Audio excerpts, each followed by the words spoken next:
intermissions. All right, so we should be up and running. Hi, everybody. Welcome to another Sunday here with us at Ages Past. I am your DM for tonight, AJ, and I am surrounded by my favorite set of players here for me to torture and watch them squirm a little bit, because that's the fun part about being a DM, because usually they thwart you either way, so you gotta get your excitement off of something. But yes, let's introduce them to you, as I have forgot to turn off the mute. There we go. Okay. No, there's a little echo in the recording. We'll ignore that. Let's introduce our players first to you. So, ladies first. My name is Kayla. I am playing Valindra. She is the half-elf, half-tiefling, back to the undying warlock. And she has the greatest, most adorable, most fearsome little tiny fennec fox named Winnie. Yes. And that's all there is to me. There's nothing else. There's no other depth to Valindra. It is literally just... No, it's all about the fox. Well, in contrast to our lithe and beautiful female, we have our big, strapping, broad Dragonborn, played by who? Hello, I'm Scott, and I will be playing the non-Dragonborn, who's actually a half-dragon, forge cleric, named Varkesh. I mean, yeah, a little bit here and there. I mean, still dragons in the name, so you never got too far from that. Next, our feathery friend. I am Cody, and I'm playing Rook, the half Kenku, half Tiefling Inquisitive Rogue. And just like to point out that your mom was a Dragonborn anyway, yeah? Oh, no, your mom was a Goliath. No, Dragonborn. She was a Dragonborn. Right, so I was right. So you are still Dragonborn. You're just a half-dragon Dragonborn. 3/4 dragon, then. I mean, there's 3 dragons in there, so, but yes. And, of course, our furry fuzzball. Hey, I am Connor, and I am playing Smoky Cloud, the half Tabaxi, half Fire Ganassi Abjuration Wizard. Excellent. Now, yes, hopefully we should be moving now. It looks like the stream has cleared up itself, so... It's up. It looks like, yeah, it should be good. Knock on wood, knock on wood. But, of course, we stream every Sunday, 6:30 p.m. Pacific Standard Time, and any time you spend with us, you are accumulating points. These points can be used to buy inspiration to help influence the game so the players can re-roll those critical saving throws or those failed ability checks. So feel free to spend those points and to let me know who you'd like to aid in their adventure. But other than that, we also have games that operate on Tuesdays and Mondays, also at 6:30 p.m. And I think that's all the boring stuff to go over. We should do a little recap. So, last week, when we were here, you all gathered yourselves at the Bylock City. Making your way was a bit of a difficult ordeal as you battled through some bugbears. Luckily, you were able to eliminate them quite effectively, though you were a little bloodied afterwards. You were able We were bloody before. Yeah. So, but you got through. You were fine. The cat had a panic attack. Cat had several panic attacks. Climbing The trees. cat is a walking panic attack. Very big poofy tails. But you did make it back to Bylock safely. As you returned to the inn, you all took to rest in your own way, Varkesh taking a little bit to the drink, Valindra going straight to her room, while Smokey and Rook engaged Lulu, your long-missed contractor from the Traders Guild, giving a bit of a brief update and understanding the current circumstances for you and the name and the notoriety that you're bringing to your party. Eventually, as the night progressed and you all went to sleep, Varkesh had a vision where a golden dragon in a form of a canary came to you in a dream and seemed to bless you with a gift from your divine god, allowing you to unlock a piece of dormant magic that seemed to have been buried deep in you, suppressed after a while, but now awakened as you came to the next morning, able to find that you could breathe out a lightning bolt.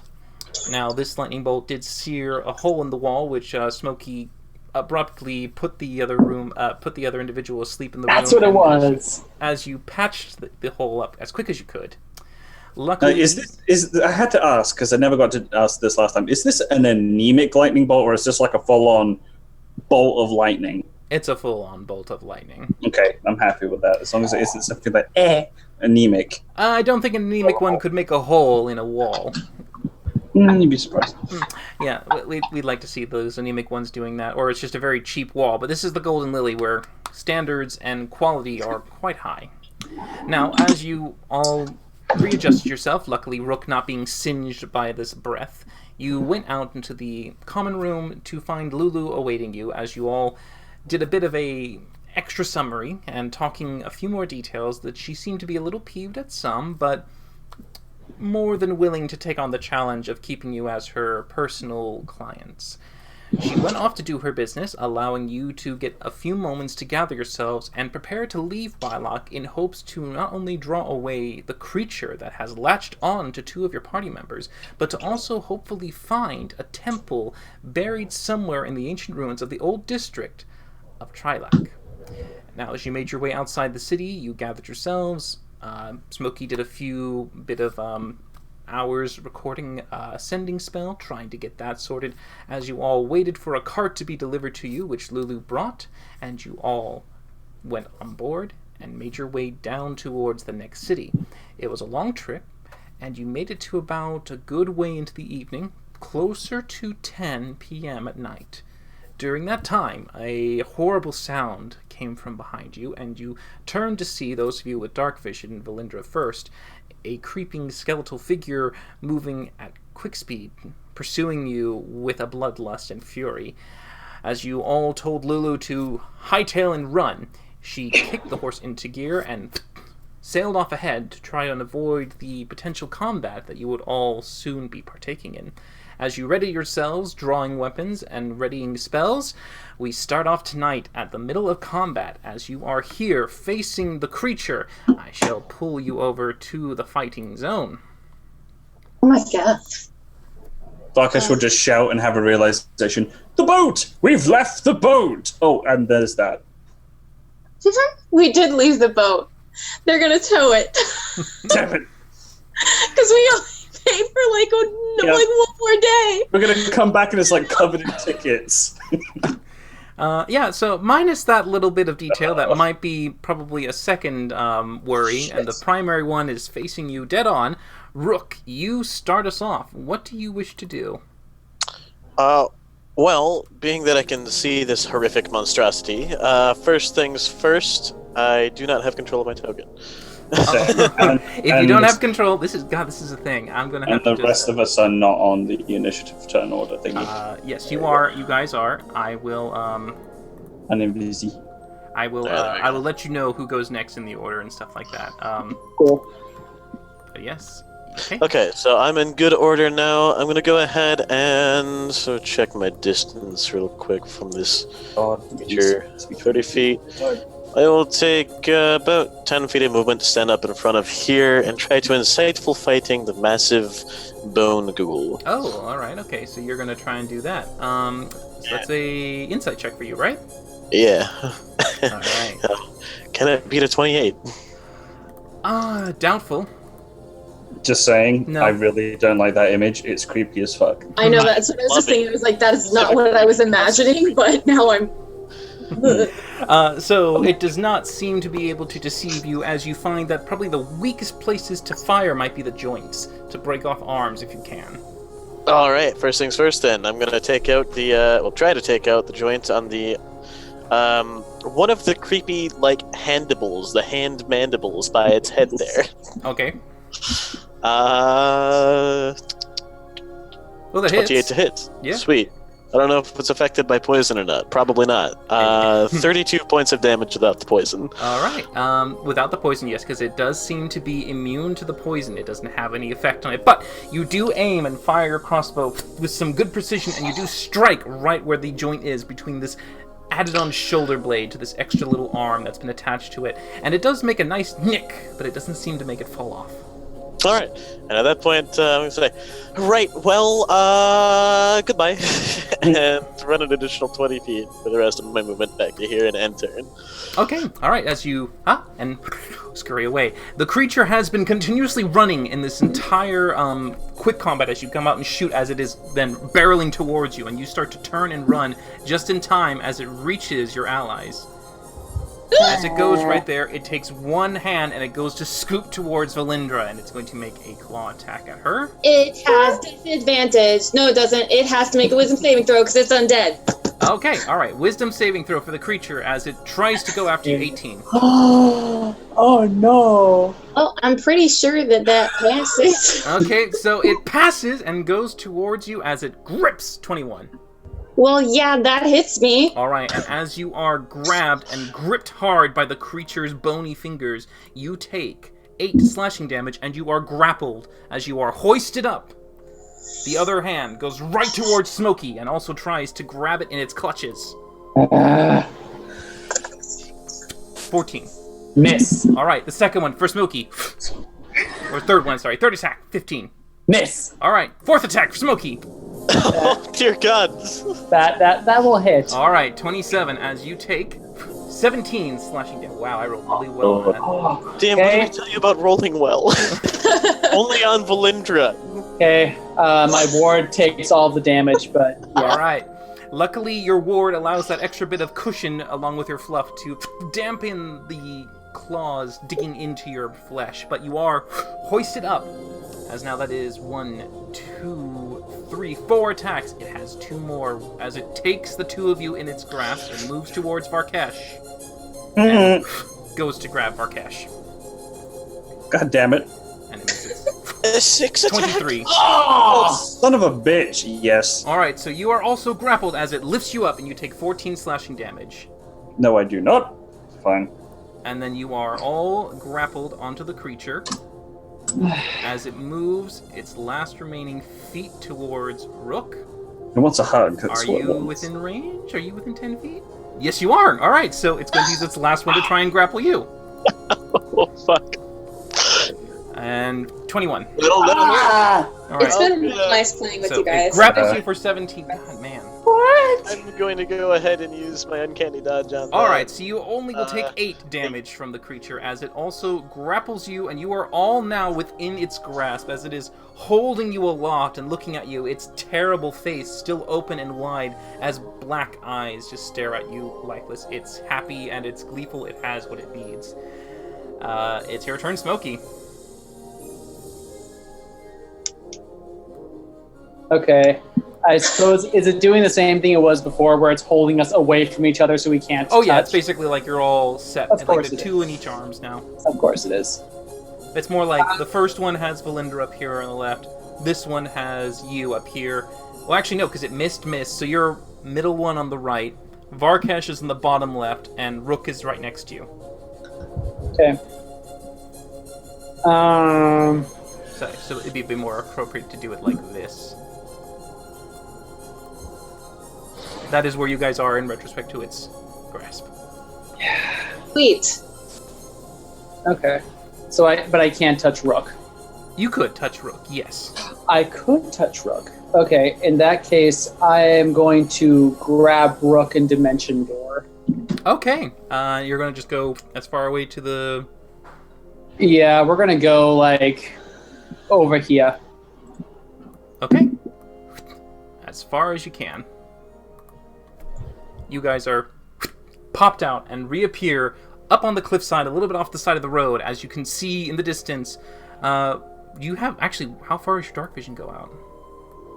Oh, 60 feet.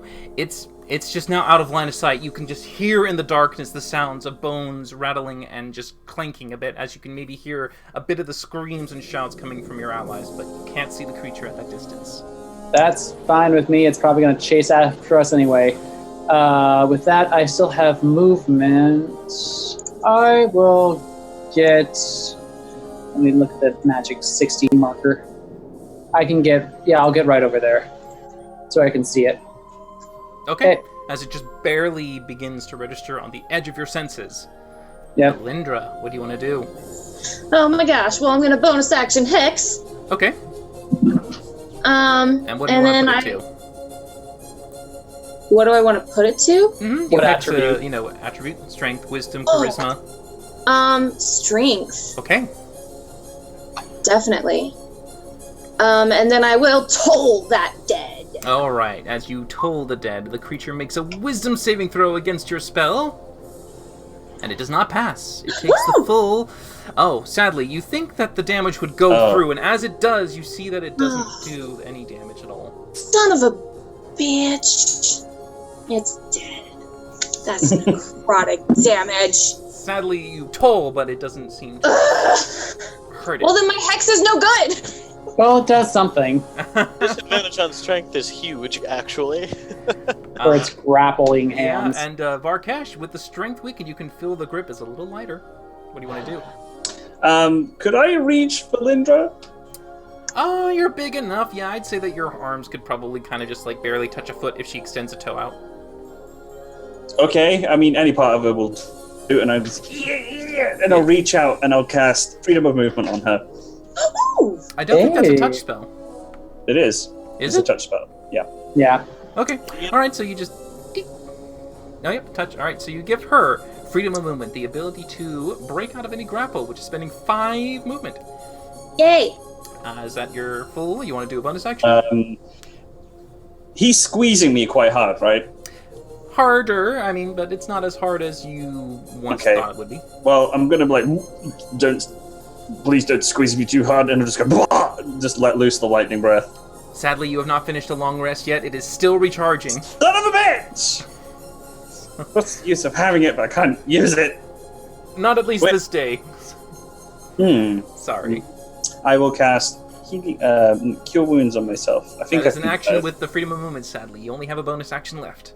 Healing Words, level 2. That you can do. Yeah. Luckily, No, with that's your- Inflict Wounds. It's right underneath the Healing Words. I apologize. I Inflict Wounds on Let me just beat the shit out myself real quick. Who do you So wish to disappointed. cast? myself. Okay, so you are healed for 7 out of the 17 that took you. You only have 10 reduced.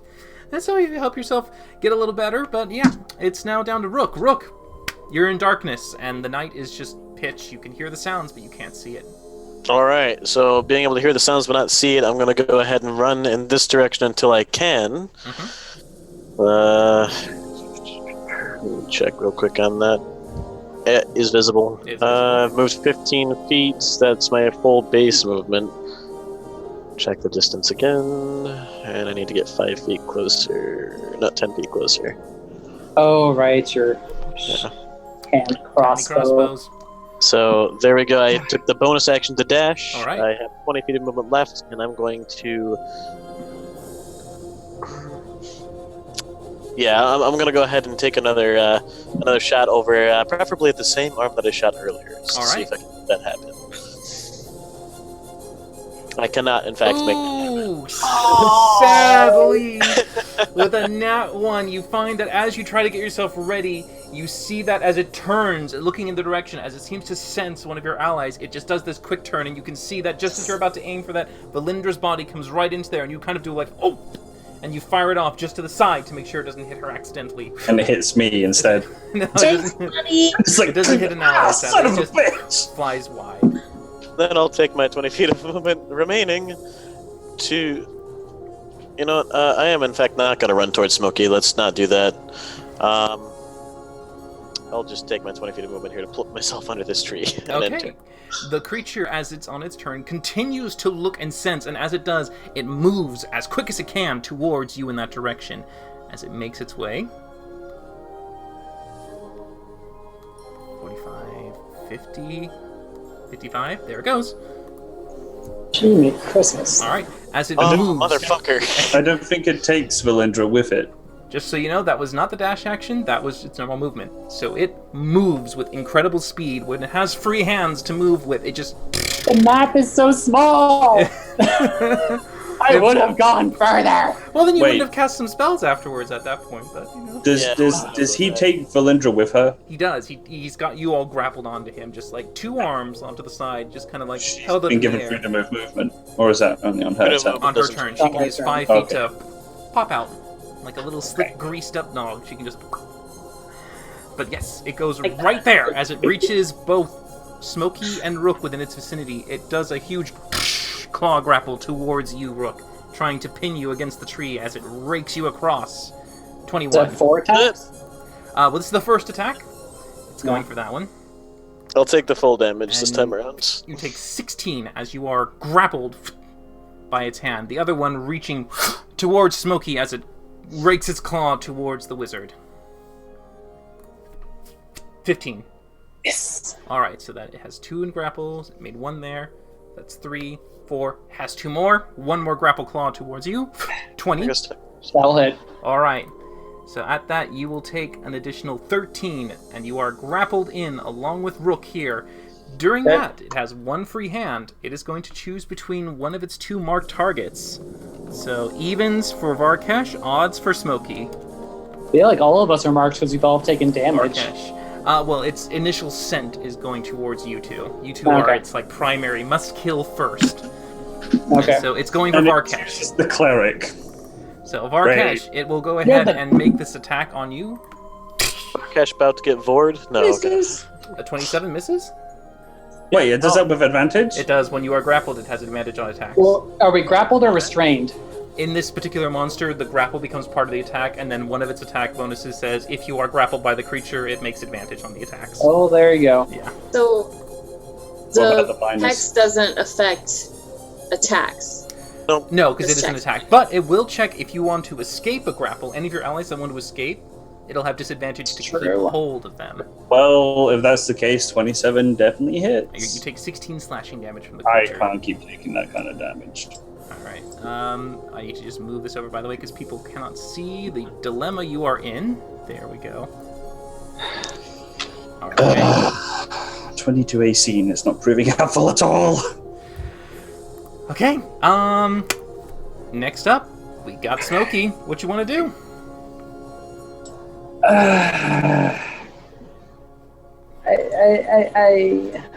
Everyone's close to it, which is not good for my spells. Same. I will.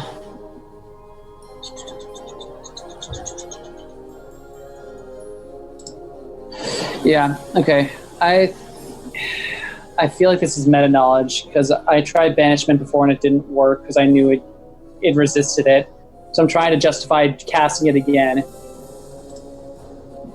because that's honestly the only thing I can do in this situation unless I Dimension Door again, which would not be.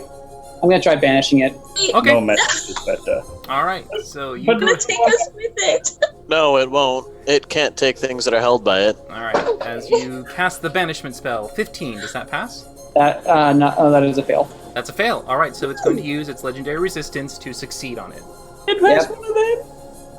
That sucks. Yep. So you definitely get the spell as you continue to envelop it around the creature. You see it starting to shift and phase, and just as it's about ready to fall and you can feel yourself getting ready to break free, it re-solidifies back into the realm and it just doesn't get banished. It's stuck. Yep, it has a really good charisma save for a freaking undead thing. That's my turn. Alright, it's gonna be Valindra. I'm running away. Okay, you just use 5 feet of movement to fall right out, and you run. Yep. And then I'm gonna.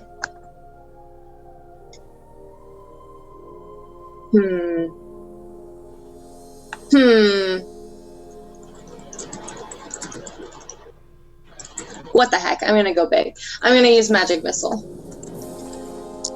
With a warlock spell Alright, slot? so the Yeah. magic missile... Oh, okay, warlock spell slot. So all of those darts just fire off and immediately start peppering the creature. Let's see. Is it more than that? It's more than that. It How would many- be with Hex, but it's necrotic damage. I mean, well, it's you get more one than just more 5 out of that, missiles, too. right? Because you're Oh yeah, casting it should be Should 7. be a 6. Woo! Let's see, It's because 3 you're casting base. it at a 5th level or 4th Fifth. level? 5th level? Oh, 4th. It's So 4th 6. level? Okay, so it's 1 above every 1, so that's 2nd, 3rd, and 4th. So that's 3 additional on top of the 3, so 6. Great. Alright, so that's 6 of the magic force. And you have the hex damage. Go ahead. Oh, sorry, hex doesn't do anything. That's fine. That's 21 total damage there. Alright. 21. Not bad, not bad. The creature does take a massive impact of all these little darts just peppering the bones. Some of the bones just chip and fall off a little bit. You can see it looks to be slowly being broken down. It's still whole, but it's weakened. All right. Dilly's. Yay, Dilly. Is that it? Bonus action? Anything? Is crying a bonus action? I think it's a free action, personally, but you know. No bonus action. All right. Okay. Varkesh, it's you.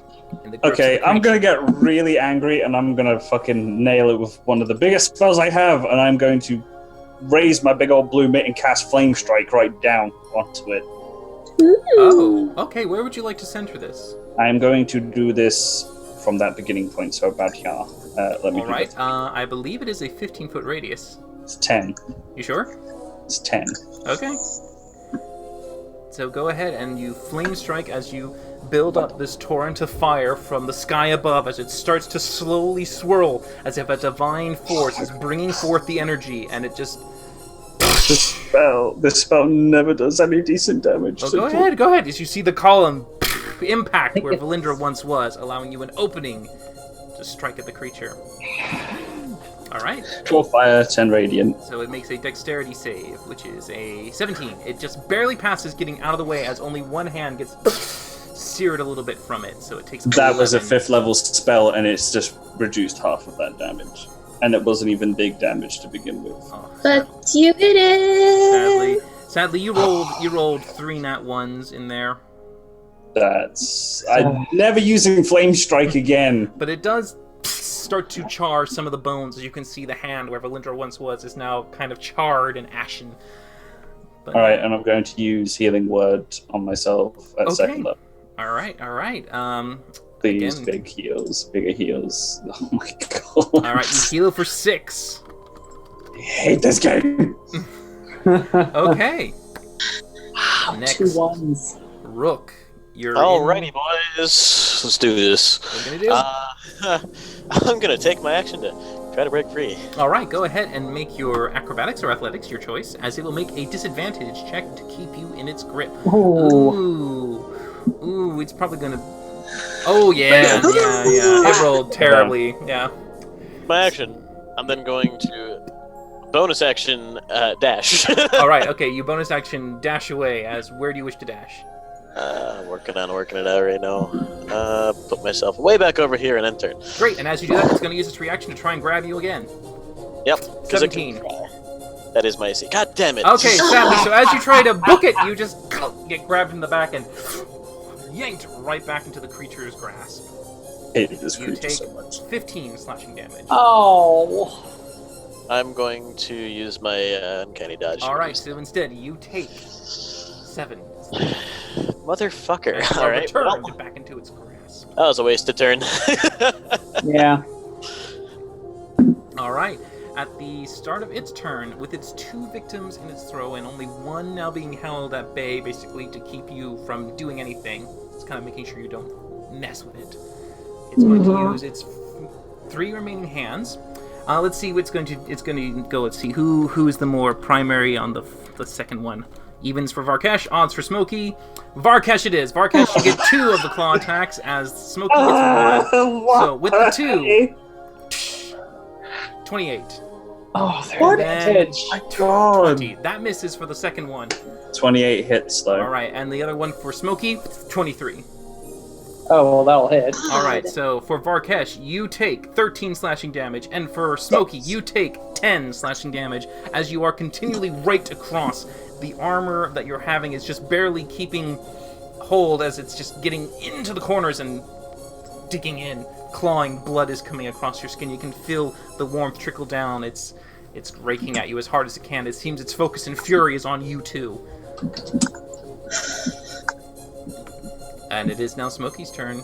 Actually, during that time, it is going to move closer to Valindra. Damn it. This thing has far too many stupid attacks. Well, I mean, as long as it's grappling us, it can't use those to attack us, luckily. But the advantage is just freaking killer. Do I want to be sure thing or take a risk? I'm fire resistant, so go for it. Everyone's fire resistant. It's true. I mean, but the thing is, well, I was thinking, Smokey's not fire resistant. I have a ring, actually. I am. Oh. Oh, right. Yeah, I remember that. I'm lightning resistant too, so Okay, yeah. Yeah, we're gonna do damage. Fuck it, I'm doing fireball. We'll start off with 3rd level. Okay, and where are you going to center the fireball? I will center it right. Oh, hold on, I have to do damage first. Not bad. I will do it right about. God damn, one of us hit me. Yes, Yeah. good. All right, so Rook, you automatically fail dex saving throws while you are currently grappled in this creature's claw. I'm not restrained. Restrained is one that auto-fails dex. Ah, it's restrained. Grapple All right, does so not. you get to make yours with disadvantage. No, it has no No. effect on those. Grapple no has no effect effect on on this? dex. All right. Okay, so go ahead and roll your dexterity save. I'm pretty sure you'll succeed. No, I'm rolling poorly. It's a That's 16. just a succeed. That's just a Yeah. succeed. Hey, no Can't- damage. So no damage. Watch the budgie. The budgie avoids the full blast of the actual fireball and instead uses the bone for cover, but the creature also moves its hand out of the way, taking half of the damage as it avoids the fireball's fury. Only takes 14. Nabbit. But it does hurt it. You can see that the creature is weakened. Most of its body has now been singed or cut and broken apart. It's keeping together, but you can tell it's starting to fade. Okay, and that's all I got. All right, okay. Valindra, sorry. It's starting to fade. It looks like it's getting, for the term bloodied, but it has no blood, so.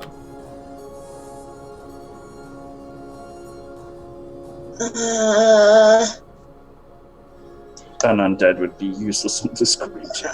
No, I'm not. Would it? You They can would. try. I'm gonna give it a shot my next turn anyway, it's not my turn. Okay. I am going to back up to there, Okay, it's going to use its opportunity attack to try and grab you. but I am not in. I didn't move outside its range, right? It has 10-foot range. Yeah. It can still go for you as long as you... Well, Oh. ooh, that's a good question. So I'm I not think- leaving his range. And she does have the thing I That's gave very her. interesting. Yeah, I guess technically it's a question. Now, if this was, me asking Varkesh here, if I said, hey, with a person with a pole arm, if they moved 5 feet away from you, would you want an opportunity attack? No, you wouldn't be able to do that. It has to be out of 10. As it's written, it has to be leaving your threat squares. It's all right. Okay. So yeah, you're fine. You can do a little dance away. My plan worked. Okay. So I'm gonna do that. Okay. I'm going to drop Hex concentration because it's doing me shit all good. Okay. And I will cast Ray of Enfeeblement. Oh. Okay. So you make the attack. Yeah, you make a ranged spell attack. I don't know why it didn't do it when I clicked the button. No. Hold on. Output attack. Let's try this again. And 1, 2, 3. Oh. Okay. Well, you try and you try to get that nice little score, but most creatures they would have had a core right there, but because it just so happened the misfortune aligned so perfectly, you shot the ray and it went right through the rib cage. It just not only went through the first rib, but somehow went through the second rib and just went right past, not even touching a bit of it. Cool. Great. Love that. Awesome. Okay. Yep. That's my turn. Sorry. Super helpful, guys. You're doing your best. Varkesh, what do you want to do? That's what's sad. Jesus Christ, whoever that is. I'm going to turn undead. I'm going to give it a shot. Okay, it makes a wisdom saving throw. Yeah. All right, and it rolls a 8. No, that fails. All right. It is not low enough in challenge rating for it to disintegrate, but it does see you as suddenly a threat, a very horrifying and holy warrior that now could After it's actually pummeled the living potentially... shit out of me. You could potentially eliminate it. To his eyes, suddenly it sees a gleaming golden dragon as wings appear behind you, and the threat of your god becomes more prevalent to it, and it looks like it's horrified by you, and it feels like it's about to drop you from its grasp. Rawr. That's right, bitch. And Right. it's what do you want to do? That's your action. Well, I'm going to leave post haste because I'm not going to hit it, because if I hit it, it's gonna not be scared anymore. Okay. Well, sadly, you are still, or in its grasp hasn't dropped you yet. It's like it's ready Ow, to what, do. you told me that it did. It's ready to do that. It's kind of like at that moment where it's like, you feel it loosen. Is Rook within grabby range? Because I think he is the same as Valindra. Yeah, in that kind of sense, you guys have that moment of kind of like flailing about a little bit as he makes attacks. Okay. You could. All right, Just- well, I will cast Healy Word at second level towards Rook. Well, that doesn't need melee range I anyways. know, does it? but I was asking if I could grab him. Sure. Yeah, you could. And you haven't cast a spell yet, so you can cast higher than second. I'll do second. Okay. Jesus You're fucking healed for mother. 8. I'm like the worst healing cleric ever. Well, you rolled a I'm 3 on your insane. d4, so that's not too bad, but you definitely give Rook a bit of healing magic as you feel your wounds close up lightly. Your turn, Rook. Alrighty.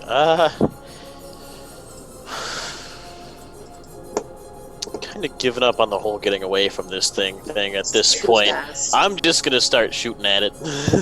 Okay, go ahead and make your crossbow attack. Yeah. So, sorry. Oh my god!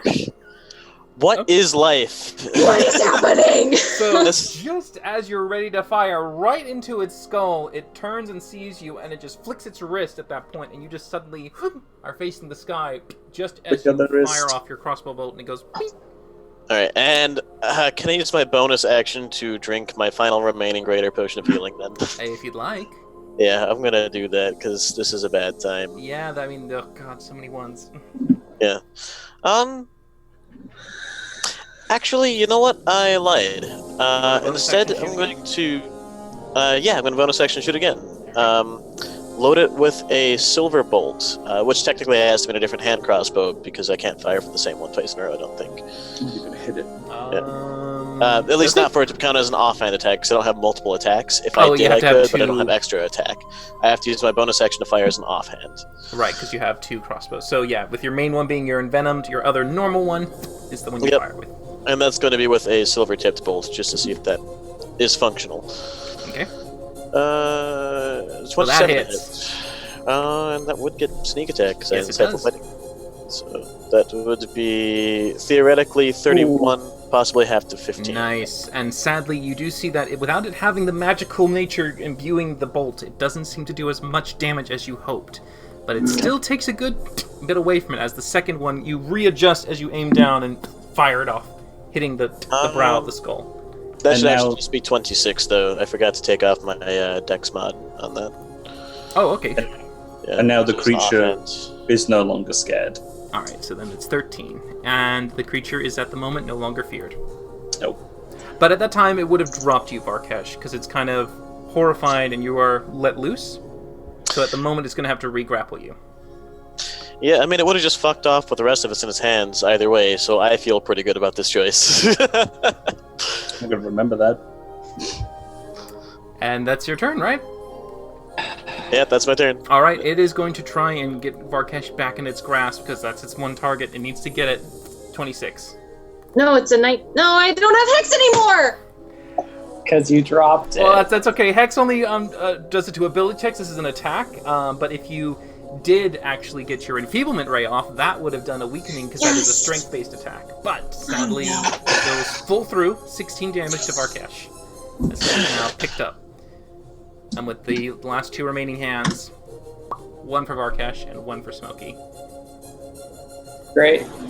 Alright, so for Varkesh, nope, that misses. Ooh, nice. Fuck for that. And then for Smokey, 27. That's going to hit. Alright, so Smokey will take 13 slashing damage. Okay, okay. Alright.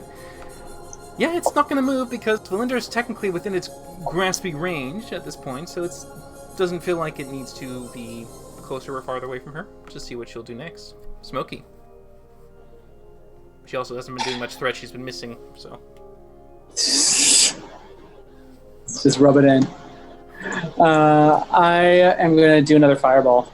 Oh, right, aimed again in that same spot. Same spot. Alright, Well- I need another dex save from Rook.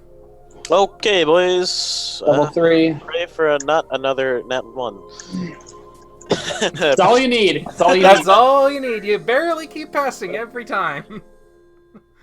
Let's have it fail. My God. Okay, let's see. It fails. It rolls Yes. 11. Yes, it does take the full 26 fire damage. As you can see, Rook barely getting inside the shield of its bony fingers, avoiding most of the damage. Actually, all of the damage from the fireball blast. As it just singes up the arm, you can see another blackened, charred arm is right there. It's starting to look really weak.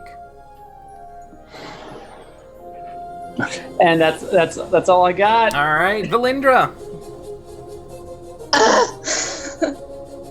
You can hear I'm gonna- everyone chanting for you in the background. Valindra, Valindra. I'm gonna Eldritch Blast. All right, go ahead and blast away. Okay, well that misses and that hits. Oh. You guys. It's Well, People as should long- study me. As long People should study me. you break all probability. Oh, good. Hey. There we go. That's worth it. I was gonna say at least you don't roll 1.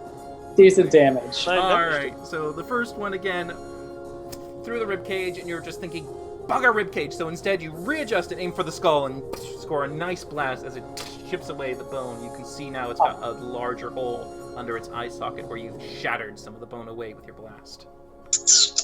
Cool. I'm gonna action surge. Oh, all right. Action Ooh. surge away. What are you gonna do?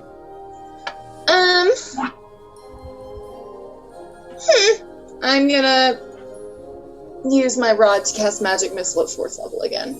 Ah, all right. Ooh. So as you focus your energy through the rod, you imbue it with more spell damage as you blast off, again, 6 magic missiles towards the creature.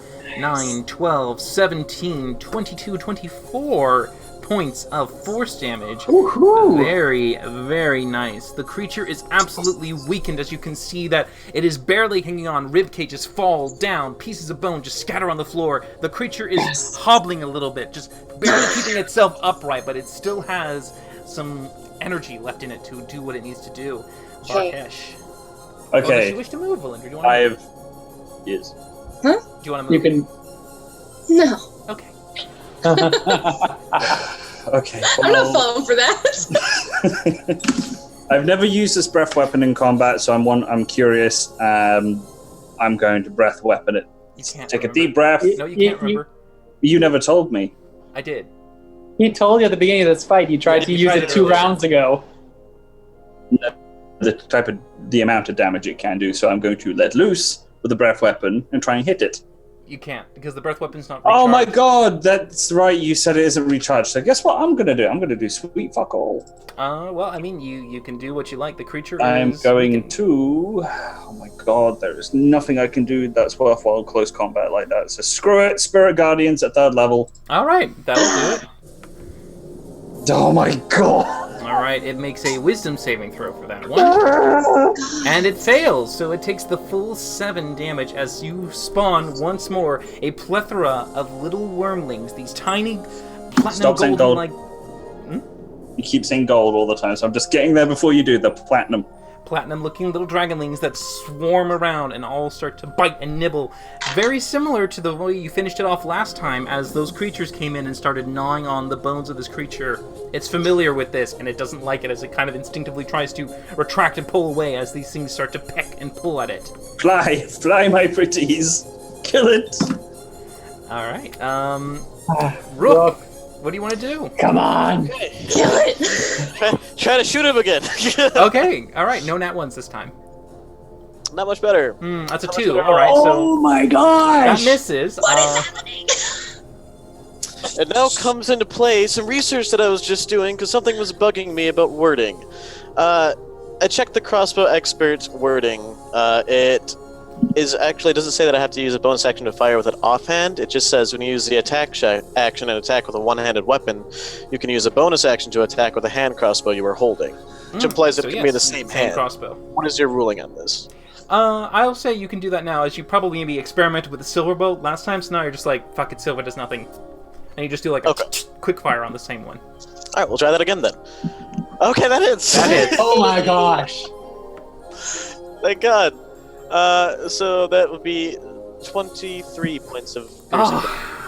Okay, you It's definitely alive, isn't score a very nasty hit as you take off the jawbone. The jaw goes flying towards Valindra as it collapses near her feet. It's a large, massive thing, but it looks like it's now just like limply moving its head from side to side. It's close. It's not quite dead yet. And with its last throws, it's going to try and take out what it can. So it's going to pick you up and it's going to throw you at Valindra. Oh boy! Not beak first. It's going. The beak first. It's going to make an improvised throw attack at Valindra. So Valindra, she's going to throw 22 to hit you. I mean, yeah, that's All right. Okay. So it's just going to be a very simple bludgeoning damage for both of you. So you're just going to take 1d6 plus 5. Okay. All right. So you take 10, both of you, bludgeoning damage as you suddenly see Rook getting flung at you. And you kind of get the impact of the bird. So with its remaining hands that it has on it, it's going to try and take out one of the targets. It probably knows that Smokey's the weakest right now, so it's going to just focus on trying to kill Smokey. So it's going to go ahead and turn its last remaining... Let's see, because it has 3. So it's got 3 hands. It's going to 3-hand you. So first strike, Basically 3 hits. Second strike, 23. Third strike, natural 20. Okay. Okay. First attack, 6 slashing. Okay, that's terrible. Second that's attack, 15 slashing. That's fine. Third attack, 15 again. I'm up. Alright, you are not down, though the last one scored a very nasty scratch across you, and you can feel it dig in. You're still hanging on, and it's your turn. Retaliation is yours. This fireball, I don't care. I've got plenty of life to survive it. Just do it. I don't. Damn it! I can bring you back. I will save you. Okay, yeah, Smokey, he's had it with possibly not doing his big spells and not killing it, so he's going to try another fireball so he knows damage gets done. Alright. Another third level, and it'll do it at the same place where it was before, so now the Rook is gone, no one gets hit except for the creature. Okay. So that is another solid 26. Ooh, alright, so I'm pretty sure it's going to fail either way. It does. Alright, so as it suddenly lets off your last fireball blast, how do you want to do this? Okay, I am just imagining like Smokey's just like, and so he's just gonna like, with his 8 HP, and he's gonna throw the fireball in the same place and just explodes in the ground. Can we have it actually the cliff kind of collapse in this thing like the legs can't stand, so it's like that scene in Howl's Moving Castle where the legs just start snapping and it just tumbles down the little cliff in a inferno. Sure, even though technically it's got a tail-like slithering snake and it uses its hands for extra motion. Oh, it does have a tail. Sure. It's fine though. You definitely fling your fireball down there as you get this concussive underneath it. It just starts to blast itself up, and you can see the remaining hands just flying all apart like spears as it grenades out, and you can see it hit tree and dirt as it suddenly collapses down on itself, and you can see Varkesh, you are freed from its grasp. As Smokey, you fall and just land on your butt for a little bit. No damage taken to you, but you can see the creature now tumbling and rolling down as the gravity just brings it down to the road as it hits the dirt below. Thank God. So, I'd imagine after being thrown at Valindra, we're both kind of knocked over. I'm going to stand up and kind of proffer a hand to help Valindra up. Take it. Help her up, and then go over and look at the weird creature. You guys killed that thing on your own before. We got really lucky. Right, well, bag of holding. Let's disassemble this fucker. I was going to suggest, hey, Rook, you take my mace, you smash into the powder. I'm going to make a container for this thing, but first of all, Fluffy Cat, I'm going to heal you. Have you ever seen me use a smashy thing before? It's very simple. Take out my warhammer and just start smashing the bones. Just she comes in with, as I'm explaining to Rook, I'm like, it's simple, and just, shit. Oh! Valindra lets you follow her lead. Object lesson, let's do it. Take the mace and go to town. Yeah, with Valindra's extra bit of wrath of anger just going, stupid undead skeleton, she starts breaking apart with you as you smash the shit out of it. Varkesh, you are doing what? I am going to go over, and just because I have enough life to spare, I'm going to use a 3rd level spell, and I'm going to stab myself and then transfer my life to Smokey. All right. Okay. So you go ahead and roll your 4d8. Take that from you and give it double to him. 48. Big. 12. So he Okay. takes 24. Yep. You get Oh. 24 returned to you as suddenly the essence of Varkesh enters your body, and you feel that kind of right. confidence and resurgence of divine energy just fill you up. You do feel that Everybody level. needs a bit of Arkesh in them. You do feel that kind of extra bit of glorious and divine. There is no end to your talents now, Smokey. You feel that. Valindra has had quite a bit of Arkesh put in her. Oh Lord. He transferred life to you quite a few times. Sorry, Never doing that again. I'm composed. So, you are healed for 24, as Varkesh successfully helps close some of your wounds. And Varkesh, you wanted to put the... Yep, I'm going to make a container with some metal I have, basically a metal urn, and seal whatever bone fragments have collectedness into said container. Okay, would you like it to be made of wood, stone? I said I had a bit of metal, so that will do. Oh, so you just want to make a very thin kind of metal urn? Metal, yeah, pretty Okay, much. so you basically stretch out the metal that you have as you use your fabricate spell and cast Before it. he finishes, Varkesh, he'll hold up the beads you made him. Do you want to use these as sort of like a cover to make it really, really, really trapped? Oh, no. You keep them. I don't want to destroy them. I don't want to be destroyed by this, though. Well, we'll be able to go to a place of worship once we get to Trilock. Okay. Besides, I'll keep an eye on it. Okay. And I'll Right. use my channel divinity to make the thing, so I'm going to spend an hour. Oh. Well, I would just like to bring up that matter that we left the boat back in town unsecured again. This may sound like I'm just delaying our trip here, but this is a matter of import. That is the only one of its kind, and we have already been unkind to its initial designer I by already have a making it plan. wait longer. When we meet up with Lulu, I will then talk to her, and then we will use some spells, and she will use her contacts to tell the Traders Guild to send an individual down to then pay them to go sail it all the way back to that weird node. Oh, actually, that's excellent. Good thinking. And we don't have to delay our trip. She says reluctantly, while still smashing. And we don't have to delay our trip. Ah! Yep, but yeah, so Varkesh, you are going to spend an hour with your channel divinity, spreading out the metal as thin as it can, and slowly making it become a large enough urn to take this massive amount of bone and dust to then become scooped and put into it. So instead of having the fabricate spell pick up the remnants and put it in the jar, you're all going to now start scooping and pouring it into this. I don't think the spell can do that, can it? It can. Well, if that's the case, then I'll just make the urn and all of it being powderized into the same urn. So I'll Okay. use the fabricate spell then, if that's the case. Alright, so instead of an hour, 10 minutes, Varkesh is able to first assemble and create this large, massive metallic urn, thinned out enough to be able to stretch out the metal he's got left, and then begin to fill it with the bone and the dust. That just gathers up and starts to pile near the top, as eventually a little makeshift lid just sits on there. It's What a- I heard is this thing is its own jar, and I think that's hilarious. It's a pretty big jar. It's probably as tall as Valindra is, and I throw the urn at Rook.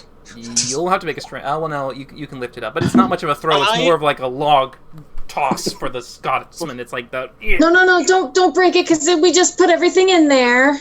I don't think I've earned this treatment. Oh. Ooh. That one was good. As you That was spend awful.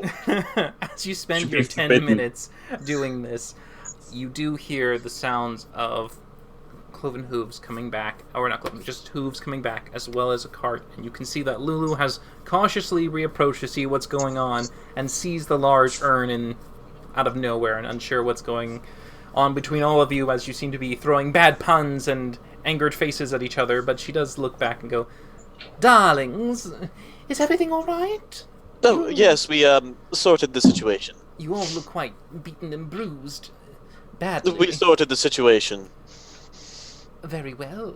Did you wish to take up residence in Trilac, in the nearest inn, recover yourselves? Yes, Smokey now has a bit of me in him.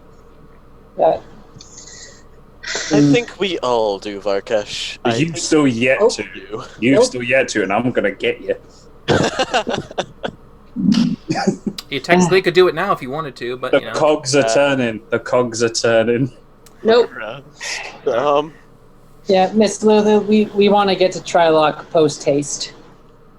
Yes, darlings, I believe getting out of this dreary wilderness is best for all of us. Come, well, load your thing into the cart and off we go. Will one of you mind walking while we haul this, whatever it is? I'll walk. It's fine. It's okay, Varkesh. You did all the heavy lifting on this. I can walk.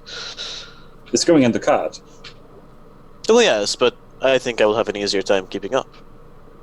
Are you That's saying really- I'm slow? You're not slow, it's Yes. just Rook's ridiculously fast. The cart can be done at walking speed, so you wouldn't fall behind necessarily. Screw it. But as you all basically either put yourselves on the cart or start walking along with the urn ready to transport, you make your way down the road in the middle of the night. It closes into near midnight by the time that you reach the gates of Trilac. Now, Trilac itself is located on the edge of 3 massive lakes. You can see, just as you're getting closer there, the lake is opening up to the left side and a little bit to the right, and in between the first 2 lakes you can see the New District, a sprawling, growing metropolis, very similar to Bylok in a sense, where it's been fashioned more to humanoid natures and living accommodations. You can see that there are more suitable houses and gateways for those of your size. But behind it, you can see just across the gap where the 2 lakes almost combine together to become one, but there's that like a thin stretch that connects them, and a bridge leading over to it. You can see the large, looming ruins of the old district of Trilac, the original draconic architecture that was once there before it was overrun during the Age of Reckoning. The massive spires that still peek up towards the sky make dark shadows against the blue starlit backdrop. It's a very ominous and dreadful looking kind of reminder that seems to shadow over the new light and life that is being brought to this city. As you make your way inside, you can see that there are a few guards just watching you, and they do seem to give a few questions here and there to your business. Lulu takes care of it immediately, provides all the necessary details and information. Do any of you wish to try and keep your identities hidden or slightly on the down low? I'll put my hood up, just I will pretend For to Rook's be a red dragonborn, even though I'm blue. I like the pretension. I'm going to try to hide my identity as well, Alright, as well so as I can. You throw hoods up. That's fine. Lulu definitely can tell that you're wanting to keep yourselves a little bit on the hush-hush to get in, just to get some rest, not have to worry about Red anything. hat dragon, I should say. Varkesh is the only one who doesn't seem to be able to really I can't do shite. lower his kind of appearance. He's big, he's bad, he knows it, he shows it. But you all make your way in as you go towards a nearby inn that's right by the front gate. It seems to be suitable enough for all of you to be able to have rooms to yourselves. Lulu goes ahead and does all the accommodations, parks the cart, and has everything taken care of for all of you. She even makes sure that the urn is taken to a special little storage place inside the inn because she assumes it's some interesting or sacred or dangerous item. I would like to talk to Lulu immediately. Oh, that's fine. So I approach Lulu, and be like, we have a very a big problem. You see that big urn that I was carrying? Yes, Or put- darling. and that's the creature in there. We need to get to a church, and we need to be purged very, very, very quickly. Me and Smokey and that bastard. Ah, that's the oh, right. Very, very good then, darling. I'll be happy to make sure to keep it safe until you can take it to the temple tomorrow Oh morning. no. We need no distractions. So as your basically your piggy banks, I would like you to, as soon as possible, organize and find a priest of someone capable to do this ASAP, so there's no butt fuckering around the next day. I shall see what I can do. Who might be awake still in the Trader's Hall here in Trilac? I'll go and visit them before I turn in for the night, and I will Thank see you. if I can get things arranged for you tomorrow when you are rested. Marvelous. First thing in the morning. Excellent. Very good. Well, then you enjoy your rest, darling. It looks like you need it. You've lost a lot of color on your scales. I have? Yes, you look a little peaked. Maybe you should go to sleep. That's a lie.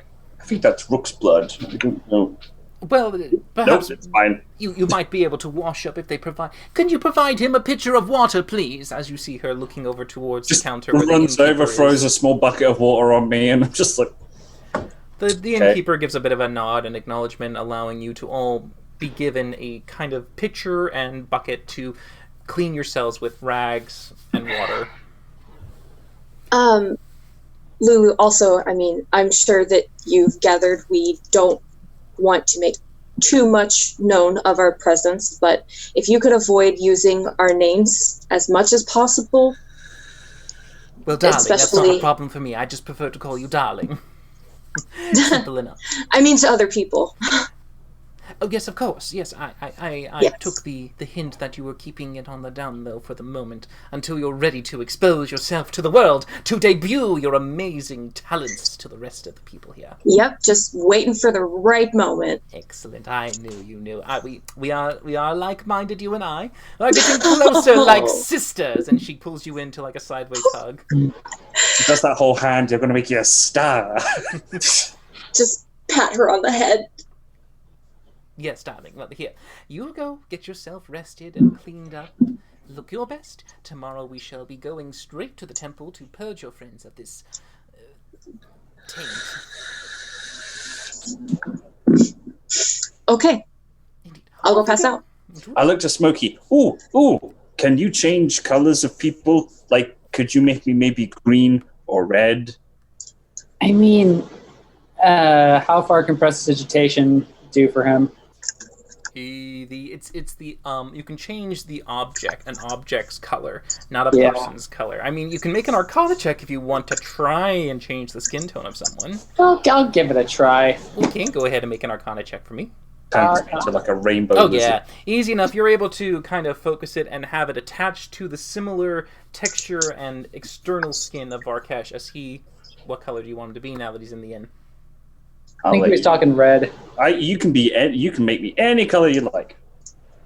Smokey was paying attention. He's been pretty much all nerves, so he'll make you over as a red. Okay, so as you're standing in the inn, you are suddenly turned to a red dragonborn looking kind of figure. Abstract. But that's fine. Varkesh, but red.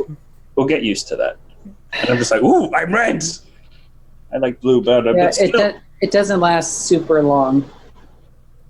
gotta admit, pretty talented. Pretty talented. I may actually. I think we need to We need to have a group meeting before we go to bed. Agreed. Syndra's gonna get woken up Certainly again. agree. Everyone just jumps on Kayla's bed. Just go, wake up, we have to talk. Ah!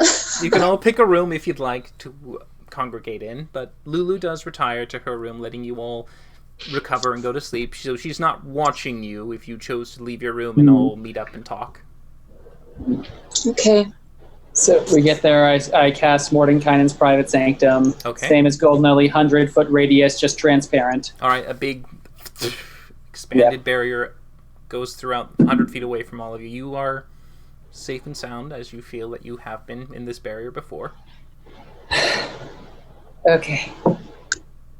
So, Rook, this is your home turf. Yes. We know that your family has some power here, but they're up against another family who also competes for that power. Is there like a certain, I don't know, do you guys have, like safe turf that your family controls? The center of our domain is around that an old cathedral in the old ruins district primarily. I cannot say exactly how far that territory has expanded or reduced, as unfortunately was always in flux even while I was here.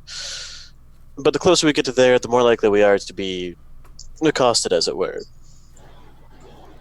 Okay. And do your family and the other family, do they tend to attack strangers, or do they more tend to have a purpose? It's always purposeful. They'll never attack strangers without reason. I mean, enough coin can buy any sort of action, whether it be smuggling, the occasional assassination attempt, though, that tends to come at a higher cost than most, depending on the target, of course. And Okay, well, have a friend we have a named bit of a Joey. protection racket, of course, but that's just standard par for the course.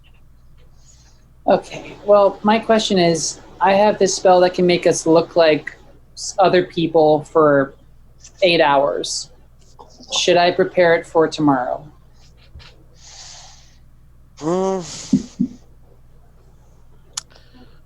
I would say so. It would give me an opportunity to get a bit of a lay of the land. Okay. Plus, of course, we've already been spotted, which is a possibility I would like you to keep in mind. I think I'll prepare it just in case. I think it'll be a good use. Would you be able to cast it now before we go to bed? I actually could, but it would be gone by the time we woke up. That's okay. I primarily just want to see if I can discern how well it will fool my family and others with eyes as Oh, good as actually, yourself. I don't have it prepared today. Oh. All right. Well, I suppose it'll be trial by fire tomorrow then. I pushed Smokey off the bed for forgetting his magic. Almost Smokey, like Smokey just lies on the ground. Like a certain half dragon who has in the past forgotten to prepare a message. Did you just say explicit little? instructions? Did you just say little? I'm like 3.5 foot fucking taller than you. I can eat you now, turkey boy. I'm red now, so I'm more violent. Well, sadly, he's not as plump as he once was, so it might not be a worthwhile. No, I miss Tubby Budgie. I miss the Tubby Budgie. It's stringy nowadays.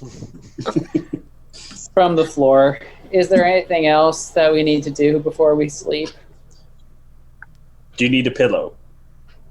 I'm kind of a built-in pillow.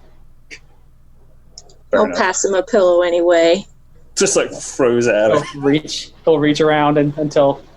So are we all staying in here then? I think Valindra's bed is perfectly roomy. It is a very cramped in space right now with all four of you in there. I disagree. Smokey will stand up and toss Valindra back her pillow and start walking back towards his room. Okay. Just kind of look around a little bit. And then, yes, well, I'm going to head to bed too. Leave and head towards his room and immediately start searching it for any indication of, any instances of thieves' cant around the room or anything that could indicate surveillance of any sort. Sure. Make an investigation check. Okay. I'm going very thorough with this, so hyper detail is in effect. The last one. Only a 16 though, 16. 5 and a 6 on die. Valindra's room. You look very carefully and closely at any kind of chips or markings to see maybe perhaps if it might be a thieves' cant or a marking left there. Luckily, there is nothing nearby that you can see that happens to be a thieves' cant marking of any kind. Okay. And with that, he'll lay down and prep for bed then. All right. Varkesh as well? Yep. All right. I'll just look around Valindra's room a little bit. Totally. Pushing him out of the room. Just like, this is a very small room. Oh, you want to go to bed? Yeah. That's fine. Yes. Okay, good night. Good night. Smokey will make sure his curtains are closed, but otherwise he goes to bed. All right. Each of you getting ready for bed, settling in your own way. You all retire and sleep for the night. Valindra. Oh no! Oh, yes. Your sleep is a peaceful one at first, but the dreams that you feel that you have suddenly drift and fade, and you find yourself slowly in a sea of black. The world around you is an abyss of just darkness, and this terrifying sense of isolation just begins to creep on you. But as this happens, Winnie appears in your arms and begins to cuddle against you, and there's this kind of sense of not feeling alone anymore, and you embrace Winnie as close as you can, feeling the warmth and comfort from him. But as this happens, the vision around you begins to shift, and you can feel that the world is becoming slowly aware of you, and suddenly the visions begin to take form as smoke and cloud begin to envelop your vision behind and front and around you.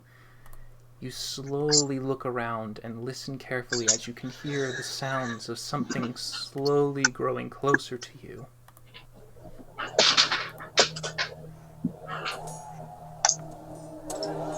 Okay, go on, you have to move.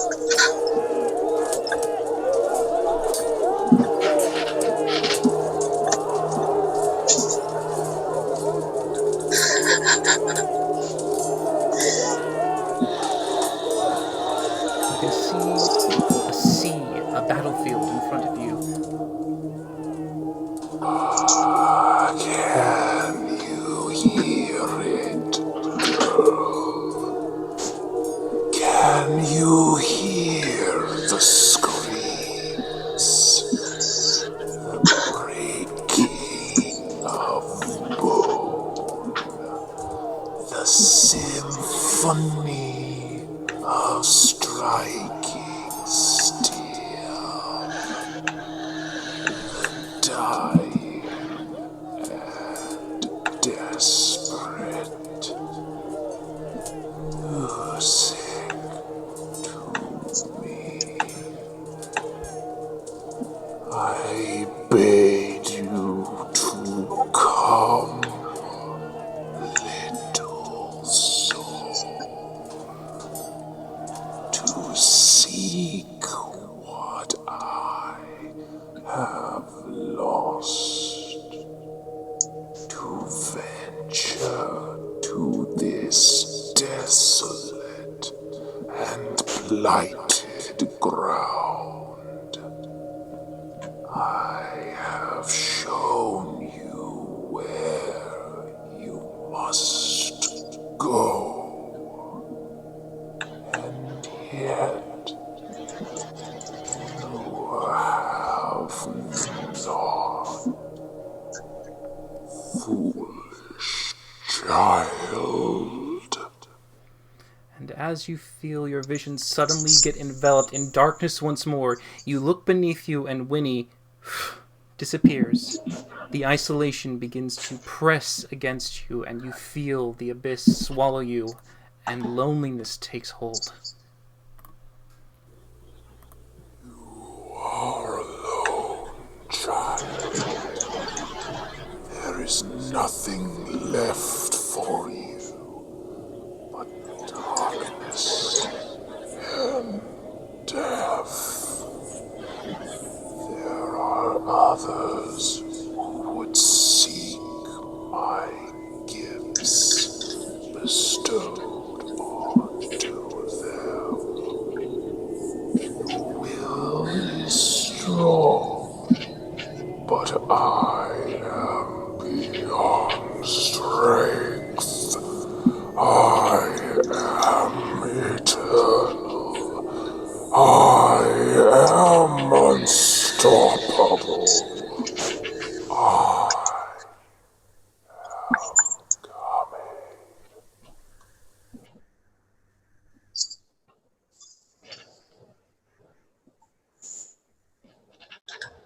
And you suddenly feel the presence begin to invade you as you feel the chill take hold of you and you look forward to see two glowing orbs, piercing blue eyes, suddenly surrounding it, a skull, a horrifying visage of bone and sinew, and flaying bits of hair just stare at you with this cold, blank expression. But you can feel the ominous nature and the disapproval of your actions. And as it fades away into black, you awaken with a start and look around you, and you can see that the world is still pitch black outside. Not much time has passed. The evening is still late, and you look around you, and you notice something odd. Beneath you, right at your feet, Winnie is curled up, nestled next to you, but he doesn't stir. And as you get closer, and you try to nudge him and beckon him to move and call, similar to your commands before, he remains unresponsive. And as you turn him around, Winnie seems to be lifeless. I, after like nudging him and petting him, and I mean, like shake him. He doesn't? Doesn't move. I'm gonna pick him up and I'm gonna go start banging on Varkesh's door. Oh, okay. All right, Varkesh, you wake up to a. I run to the door and open it. What? What is it? Back, bring him back. You have to bring him back. And I'm just gonna like go inside Varkesh's room and like just put Winnie on Varkesh's bed. He's not breathing. He's not moving. He's not responding. I don't know what's wrong. I will go over and I will attempt to see what's wrong with him. Okay. Oh, yes. You inspect the body, and it looks to be just as Winnie has always been, but there is no pulse, no life. You can make a medicine check. I will attempt to do so. Medicine. Oh, wow. Okay. All right. No, not a clue. Winnie has just, for some odd known reason, stopped. I will then do a series of trial and errors. I will cure wounds at level 1, see if that brings him back. Okay. As you press the magic onto the body and you feel it go in, there is no life form to take hold with this magic, and it just passes through. So I would know that Winnie is dead. You would know that this creature is dead. I don't say this to her, but I just give a very happenstance look. Would you mind leaving Winnie with me for a while? Why? What's wrong? Nothing. Why can't I stay? Probably better you don't. No, I want to stay. What are you going to do to him? I'm gonna try and make him feel better. I'm gonna try. Well, I want to watch you try to make him feel better, so do it. Go! I will not fight her on this, knowing that healing magic will not work, so I will attempt to... Oh my god, I really hope this fucking works, because I'll feel really bad if it doesn't. I will use Channel Divinity to call upon my god. Oh, Divine Intervention? Yeah. Oh, okay. Go ahead and roll your percentile die. I will kneel on the floor beside my bed next to little Winnie, and I will pray, and I'll be like, bring Winnie back to the world of the living and bind his life to the extent and longevity of Valindra's. And I will roll my percentile die. Very considerate. 12. Motherfucker. Very close. Very, very close. You feel the presence of your god slowly begin to coalesce towards you, and you can feel almost on the verge of him being able to intervene. But there is a second presence, and as he gets closer, there's a sudden cold chill, as if like you feel that shiver run down your spine, and you just kind of shudder for a moment, but then it's gone. The divine grace that was almost there at your power is now vanished. I just look and I just solemnly shake my head. Well, try something else. Do something else. Come on, Varkesh, there's no end to your talents. There has to be a way that you can fix this. I can't bring him back. No, but he can't be gone. That's not part of the deal. He can't be gone. There's nothing I can do. Thank you, Luke, for the follow. What? Nothing, go on, go. Don't ruin the moment! I didn't hear what he said. He said, "Thank you for the follow." Oh, okay. Yeah, thanks. I mean, there has to be like another temple or something in the city, right? Is there one nearby? Did we pass one on the way into town? When he originally die? A while ago. How long was a while ago? How long is a while ago? Within a year? No, it's been over a year. Ooh. Right? It's been like 4 or 5 years ago. Oh yeah, it's been a while. I don't know, like 4 or 5 years ago? I don't... Varkesh doesn't reply. He just goes back and very gingerly wraps Winnie up in bed sheets. And be like, there's nothing I can do. There is not. I can try again tomorrow, but the extent of my abilities are not strong enough to bring back someone who, or anything that has died longer than that. I'm sorry. I mean,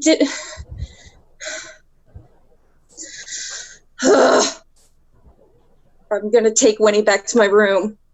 Okay. And I'm gonna sit on the floor with Winnie in my lap, and I'm just gonna focus and try to find that little voice again that keeps fucking talking to me. And I'm just gonna bring him back. I'm getting your ring. I swear, I can't do it right now, but I just bring him back. Make a religion check. Suck at these. Why are you making me roll at such a critical moment? I mean, you could always get inspiration from someone if they wanted to give it to you. Not. I will allow anyone who wants to inspire you. They can. There's a tiny delay in terms of the Twitch things, so I'll give them a moment if they want to throw that at you. But I will say 13 at the moment is not enough. Oh God. Let's see. It's almost caught up. Almost there. He's close. This is the most stressed I've ever been. It's almost there. We'll see when the thing. Oh, there it goes. All right, it appeared in the roll. So we'll see now if anyone wishes to make a inspiration donation. She's like, come on, guys.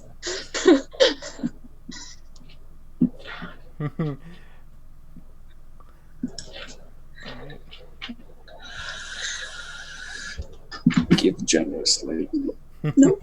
Give generously. I'd Wow. like to help, but I don't think I'm allowed.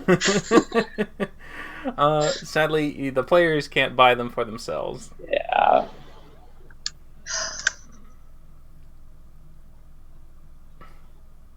Oh my God. I was so close to that being a success. Oh, well, all So- right.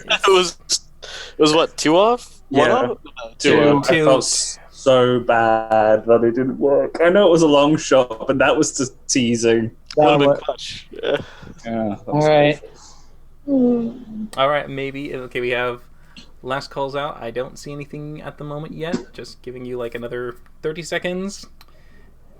Whatever, if anyone, it's okay. If they don't have to, it's all right. We can just let you suffer with Winnie at the moment, and we'll just continue on as it goes. What? Character development. You'll learn to be more independent.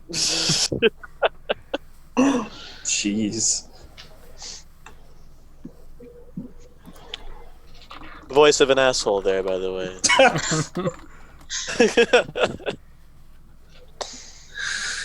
Just half expect Rook to walk in the room, pick Winnie's corpse up, and throw it out the window. Say, get on with it, or some shit like that. All right. That's what it So sounds at the moment, the points are being saved. So as you try desperately to call out to the voice to hopefully restore Winnie back to his previous form, silence is met to you. But go ahead and make a perception check for me real quick.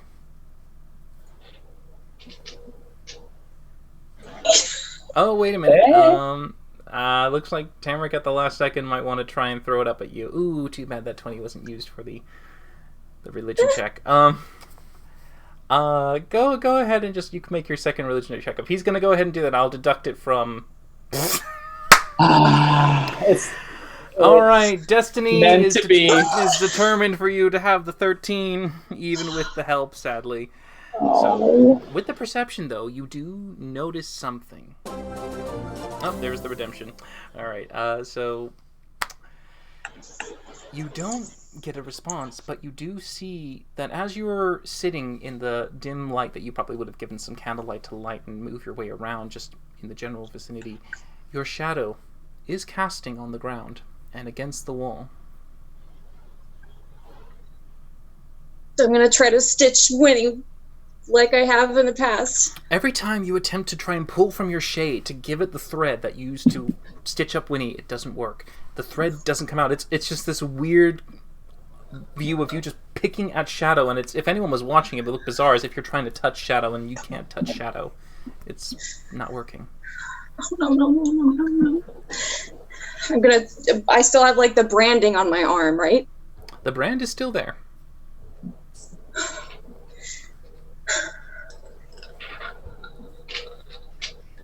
I don't know what to do. I don't know what to do. Can I try to cast Spare the Dying on Winnie? Sure, you cast Spare the Dying, and it just fizzles out. You have no magic. I have none at all. None from your patron, but if you try to cast it with your Eldritch Knight... Yeah, I'll try to cast it with my Eldritch Knight. As you, instead of drawing... Not on the fighter spell list. She can choose to cast it at that one, as long as it's a, well... It has to be a level. Fighter spell. It has to be a fighter spell, sadly. Yeah, you wouldn't... No, it wouldn't transition. Not that one. So sorry. But it does seem that the magical energies that you draw from are cut off from you. Anything that has been bestowed upon you has been taken at this time. No. I'm gonna go knock on Rook's door. Okay. As Valindra makes her rounds, she goes towards Rook. Come to sit up, walk over, open the... Yes? Where's the closest temple? The closest... What? Why? The matter with the bone ghouls being taken care of. No. This is something completely different. Where's the closest temple? DM, would I remember where the closest temple is to this location? You know quite a few temples. Some of them are small, like shrines, and if she wanted to go for a bigger temple, she would have to go to the Old District. Okay. And Bigger, smaller... What are we looking for? I need someone to Winnie is not he's not moving. He's not responding. Varkesh tried something, but it didn't work. I need someone else. I need someone stronger. Can't you just do the sewing thing? No, look, and try to grab my shadow. It's not fucking working. Nothing's working. Oh, well, that's a different matter entirely. I suppose if you need someone stronger than Varkesh, we'll definitely need to go to a more established temple. The closest one may not work. I'm gonna think and try to see if I can come up with anything that might actually point us towards someone who can help. Make a history check. Okay. 12. You don't know anyone with the kind of power needed to resurrect someone from the dead, as long as it has been. That particular power only is held by a few individuals, none of which you recall living here in Trilak. Valindra, I hate to say it, but there's no one here that I can think of with power like that. Varkesh may well be the strongest holy man in the city. Well, now I'm depressed on another level, so that's great. I fun on the wall. I heard that.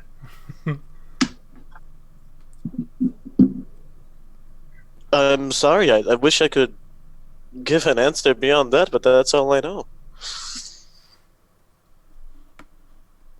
I'll go back to my room. Okay. Just going back and forth at this point. I'll go back to my room. I'll find the rod. Mm-hmm. And I'll try to, touch it to Winnie. It's a very terrible sight just to see this kind of metal rod hit a dead body. It doesn't move or react. It's just hitting empty flesh.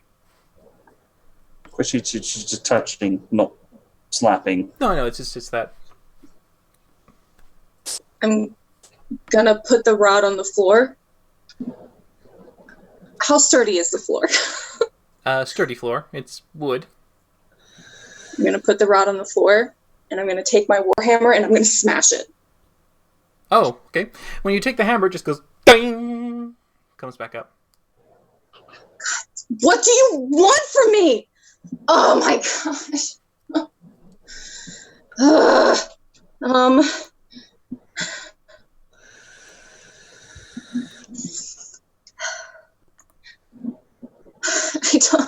just gonna pick up Winnie and just cradle him in my arms and bend over his lifeless body and just cry. You spend the evening grieving over the loss, the second time, over your beloved friend, as everyone else passes the evening as peacefully as they can after the interruptions from their sleep with the news that Winnie is no longer alive. You all wake up the next morning, fully refreshed, your spell slots restored, and your health at full. Valindra, it was a very difficult sleep that for most of the time you were just crying, but eventually passed out just from exhaustion alone. And you still have Winnie cradled in the blanket and in your arms, just held there.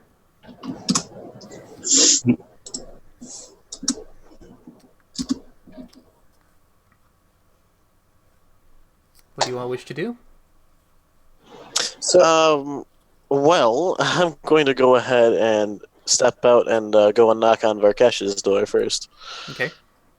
As I wake up, given the disturbing elements of what happened last night, I'm going to pray and make the same prayer again. Okay, feeling yourself rejuvenated, and after you've rested, go ahead and make another divine intervention check with your percentile dice.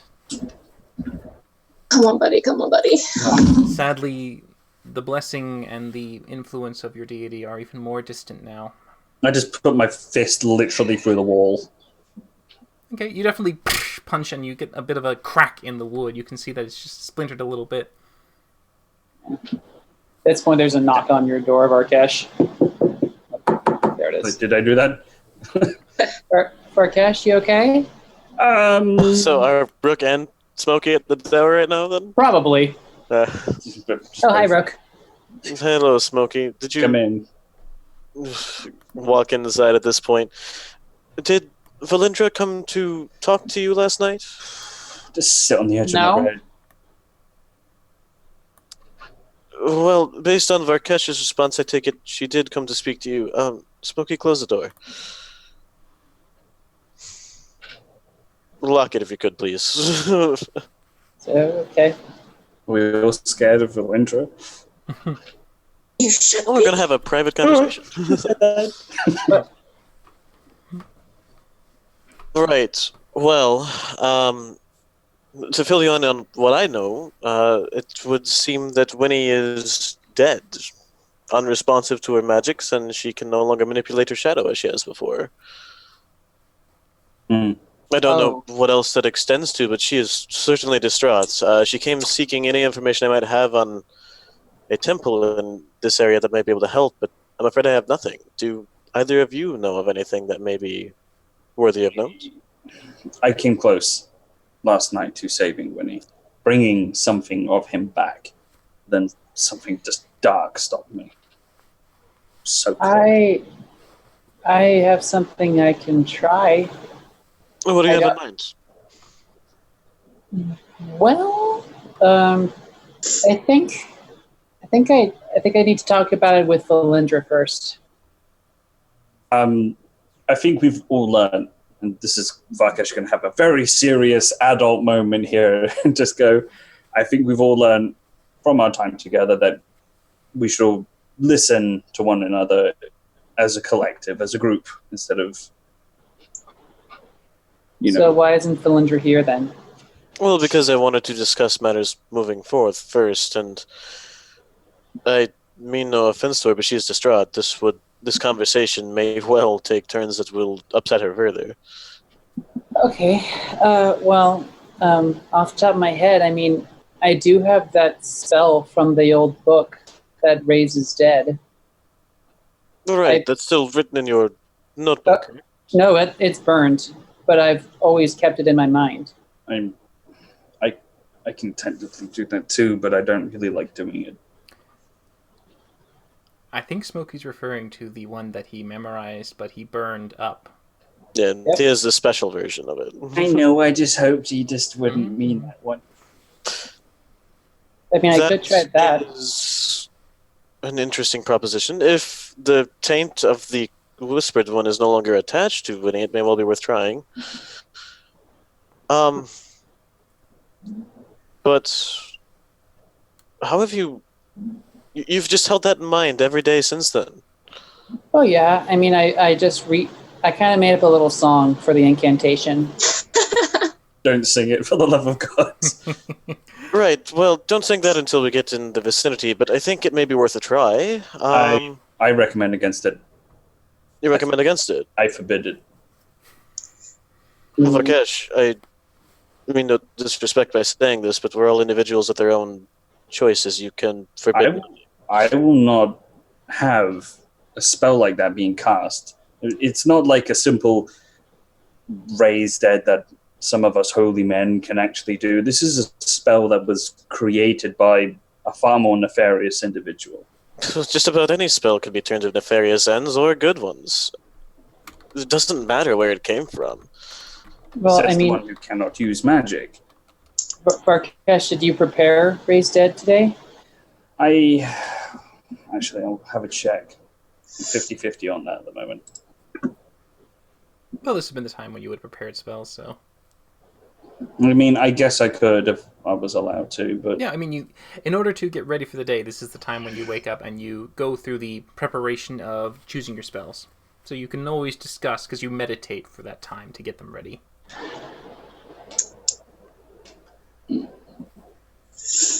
And failing that, remind me, out of character, are we aware of Valindra's mission to the field? I think we are, but I want to make sure. yes, She told us, yes. Mhm. Yeah, okay. So back in character. Failing that, we could try to go and retrieve what she was sent to acquire. I'm sure if she proves herself useful, some trade will have to be given. Yeah. I mean, if Winnie's dead, I mean, is anything else different for her? But, as I said, she can't manipulate her shadow any longer that I saw. Isn't that a hallmark of her abilities? I mean, I've never seen anyone else do it, so... Varkesh, are you willing to try to raise Winnie yourself? I will try, but I really don't like the idea of you using that spell. Well, we'll use that as... I Okay, will. Tell me why. Just because of who made it? Primarily, yes. I mean, I don't trust it. I do not trust it explicitly. Just do not trust it. I mean, I will keep trying every day. I will keep praying. I will study. I will do everything I can to try and bring Winnie back. But can we really please hold off on ever considering using that spell? I think we must consider it, and I think we should do it. Let's see how Varkesh's efforts go. And maybe try... I mean, I've heard we're going to a temple. We're going to a temple for other reasons, too, so maybe we'll find an answer there that's not, an answer from a mega lich.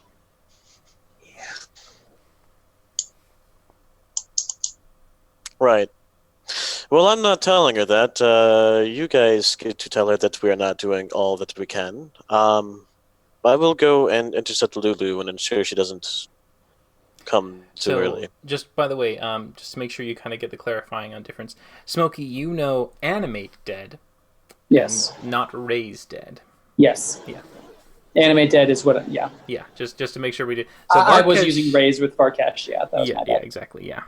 So when Smokey is saying he knows the spell raise dead, he meant to say animate dead. Yeah. It's a bit different. So if you wanted Varkesh, for instance, to prepare animate dead versus raise dead, Fifth level. yeah, one's a 5th level, one's a 3rd level. So just make sure you guys are knowing what you're trying to get the cleric to do. Well, raise that I've already had prepared. Right. Yeah, that doesn't change anything for me, because Rook doesn't know the difference. He just knows the word dead. It's just a verb. All I know is things were getting up and trying to kill us in that cave. All right. And they were dead before, so... Okay. So now with that cleared up a little bit, what do you guys want to do? Breakfast? Yeah, let's get breakfast, get the day started, go to the temple, and see if we can get the first monster taken care of. All right. So, Who wants to talk to Valindra to see Oh, if she... I'll talk to her. okay. And Okay, before we yes. go out, did you prepare that spell to make us appear different? I did. Once we're all together, it's probably best we get to that before we go anywhere. Sure. We'll meet you. Actually, we should probably do it before we are seen at breakfast, so no one, even in the tavern, knows our appearance as promiscuous as possible. Yes, I would agree. I'm gonna. Varkesh, did you take care of the matter with the boat? I have yet to speak to Lulu. Right. I'm gonna go grab Valindra. Okay. Valindra, you are, brought to... Well, you're probably worried awake, but Smokey does come to get you, it seems. I'm just laying on my floor where I was sitting the night before, and I have the finger and the staff around me, and I'm just petting Winnie. Mm-hmm. Hey. Hey, Smokey. So the other guys told me about the development.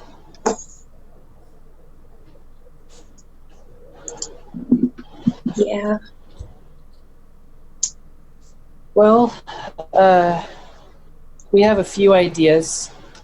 Varkesh is going to keep on trying to do his thing, and maybe we can find something at one of the temples we go to. And I mean, I'm pretty sure worst comes to worst, if we do what your patron says, go after that ring, he'll probably bring Winnie back. I can't help you guys anymore. What? I don't... I'll try to cast Eldritch Blast. At him. Nothing. You see her do the familiar motion and no force. I can't help you. Okay. I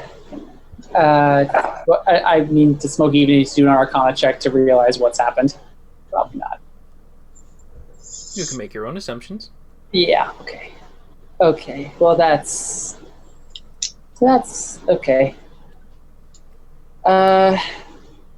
Well, okay, knowing that, what's your plan?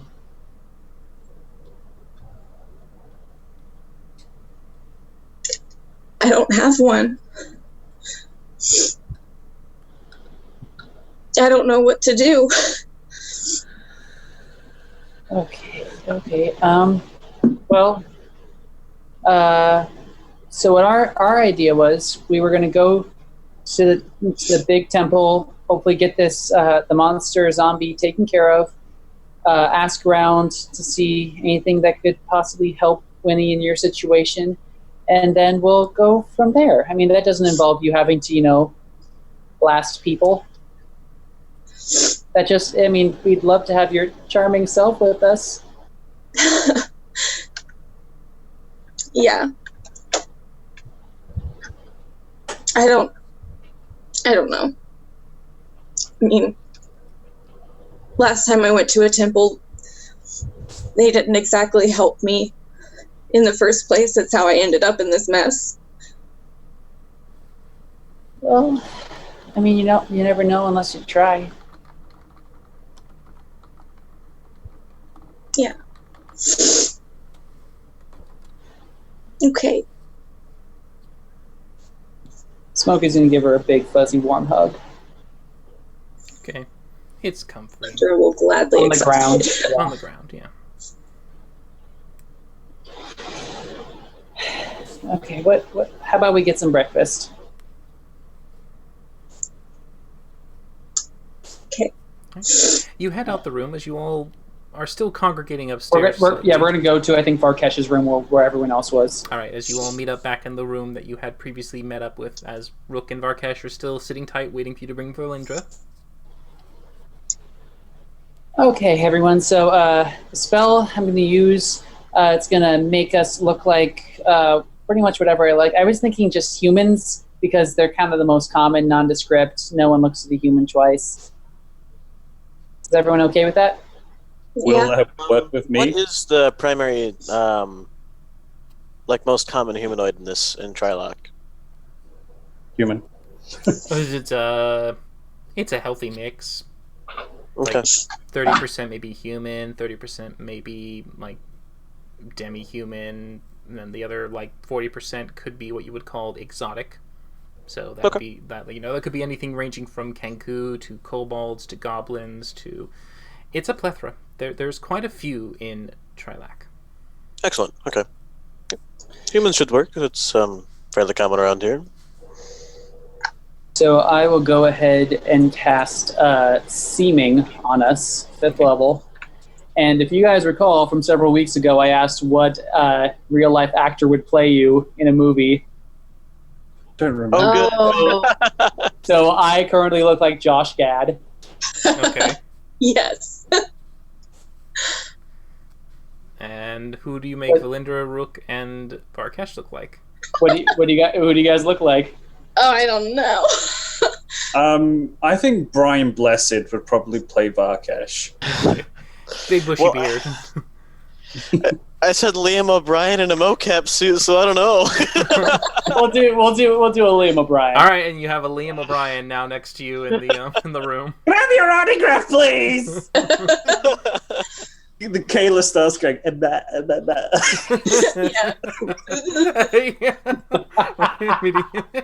Oh, it's all over again. Deja vu. Shit, I don't know. Well, Danny DeVito, of course. I mean, we already went over this. Danny DeVito. Don. Fucking hate that shit. I have someone pictured, but I don't know her name. What was she in? I can't remember. I just see her face. What was the character that she played? I don't know. Oh god. Okay, placeholder for Kayla. She is just a black silhouette with a question mark in the middle for the face. Yes. Super Perfect. determined. Perfect. Would Varkesh be able to detect if there's anything else bothering Valindra apart from the obvious fact that her best buddy just kicked the bucket? Make an insight check. Oh, yay, because I'm good at this. I mean, wisdom's your stat. You should be pretty happy with it. Oh, please, you just jinxed me. Roll 20, man. 21. Hey! Okay. I just, like, my ears kind of like flatten down, and I'm just kind of like, hey, is everything okay? You can tell she's not hiding it. It's pretty obvious she's distraught. You can see that she's upset. Clearly. She does maybe glance at her shadow a bit, and you can kind of make a little bit of connecting the dots to figure, yeah, she probably doesn't have her magic. She can't command it as she once did before. She feels disempowered, weakened. Varkesh wants to think. Varkesh will think long and hard during breakfast how he can maybe fix that problem. Okay. And I might have an idea how I can fix that problem. But yes, you are all placed under the illusion of seeming as Smokey finishes the casting on all of you to take the forms of Liam, Josh, and Brian. And question mark. And then question mark. Blank avatar inside here. But yes, you are all thoroughly disguised, but you do know, as Varkesh does kind of still have his presence there, it is just miraged away, that if you try to move past him sometimes, there seems to be this extra invisible force past him. I'll make him like a giant lumberjack dude. I can't do anything Oh, about okay, I mean, yeah. Well, alright, he's gonna stand out as this massive man. Yeah, I mean, I'll make him like 9 foot tall, hairy beast of a man. Wait, how tall are you? I'm 8 foot, not 9 foot. He's 8 foot something, but I mean... Okay, I'll make him like 6'3". It's like 8'1". Okay, so you kind of drop his height, but you keep the width? Yeah. Okay. He's very good. So you're more of like a squat version now of Brian Blessed, just kind of a little bit more with a bit of extra width. Looks odd. It looks very odd. You're a noticeably weird, disfigured human right now, but yes, it works. Oh, come on. No, you're fine. You Magic's a fickle mistress. You proportionately skew it out to the point where it'd be passable, and you figure, for the most part, no one really feels anywhere up to 8 feet. No one walks around doing this, feeling with their hands to see if someone's real at that height. Mm-hmm. So, yeah. Okay, so go down to breakfast. Okay. And Lulu. So, you all in your disguises come down to breakfast, and Lulu seems to be patiently waiting for you to arrive, but she doesn't recognize any of you because none of you look like who you should be, so she's just ignoring you. Bitch. Miss Excuse you. Do you mind? Off you go, brute. Love it. Miss Lulu, it's us. I disguised us. I don't know who. What do you mean? Who are you? I cast a minor illusion in my hand. Cover his mouth. And I open it up and I say, there's a piece of paper saying it's Smokey. Damn it! I was about to say we'd come for the money. She looks down and goes, Oh. Yeah. Super incognito. Oh, darling, sit down. I didn't recognize any of you. You all look so Well, peculiar. it's purely visual, but it's pretty effective. Oh, yes. You're still fuzzy. Huh. Maybe you should have had a beard put on you, dear. Maybe tomorrow. Well, still, you make a dashing human. I went for kind of unremarkable, but okay. Well, you seem a little dark and broody, but approachable and perhaps maybe easy to talk to for some. Okay. Well, that does sound like Smokey. Possibly the ladies might be a little intimidated by you. But I'm not like most ladies. Josh, Dad? We know this. So, why the disguise? What's the reasoning? Well, there's a lot of eyes in this city, and we kind of want to just do our business and leave with as little trouble as possible. Indeed, darling, indeed. Well, I didn't realize you were going to be playing so, well, for a better word of it, a spy. Are you trying to go somewhere secretly? Are you trying to reach somewhere without me knowing? What is the... No, I mean, we're planning to go to the temple and get that our taint and the zombie thing taken care of, and maybe a few other businesses, and then Rook has some things to check on that are personal for him because this is his home turf. Ah, so it's your history that's in question then. Yes, How and curious. to that end, if you ever come across a situation where you disclose who is working for you, do not mention me, please. Use some pseudonym. Well, darling, your name has already been dropped a few times, along with everyone else's. Nice. Right, well, that will complicate things. I never told them where to find you, but your name was...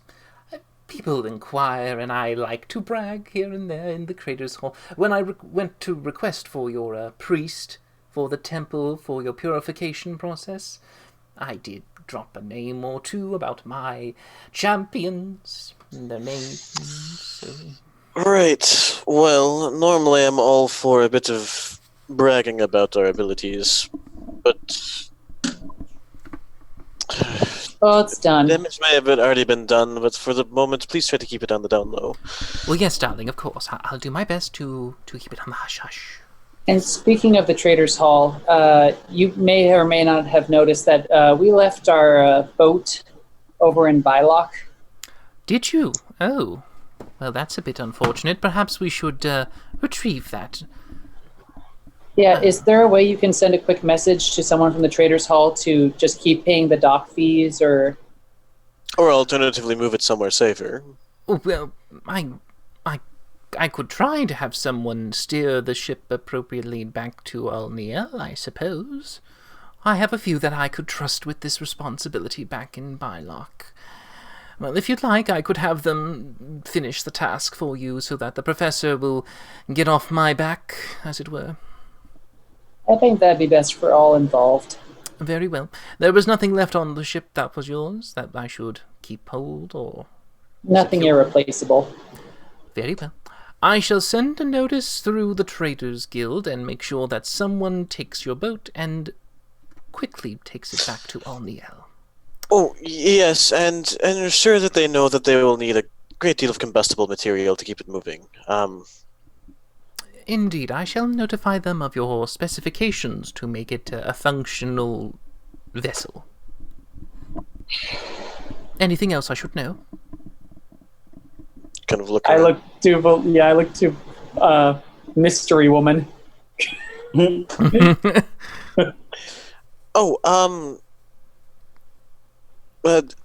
Actually, I had a question. What did happen to that Dragonborn fellow? Like, just out of professional curiosity, how did that impact our contract, and what did you have to work out with him? Oh, darling, I have no idea what happened to him in the foggiest. No, I just made sure a letter was sent to his establishment to notify him that his contract was null and void, and that the Traders Guild will take every effort it can to make sure that his continued business shall not interfere with ours, and should it conflict, there will be consequences. Okay, and so for future reference, any temporary contracts are off the table without you to negotiate them. You are not to do with any other businesses, for you are currently tied in with the Traders Guild. I see. Okay. Good. Now then, I was able to secure your priest and temple for you, Varkesh. Would you prefer a pseudonym as well? Brian. Brian. And what about you, Smokey? Josh. Josh, and you, Rook? Call me...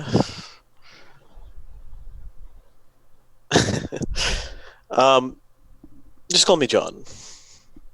How very simple. And for you, Valindra? Jane. Jane.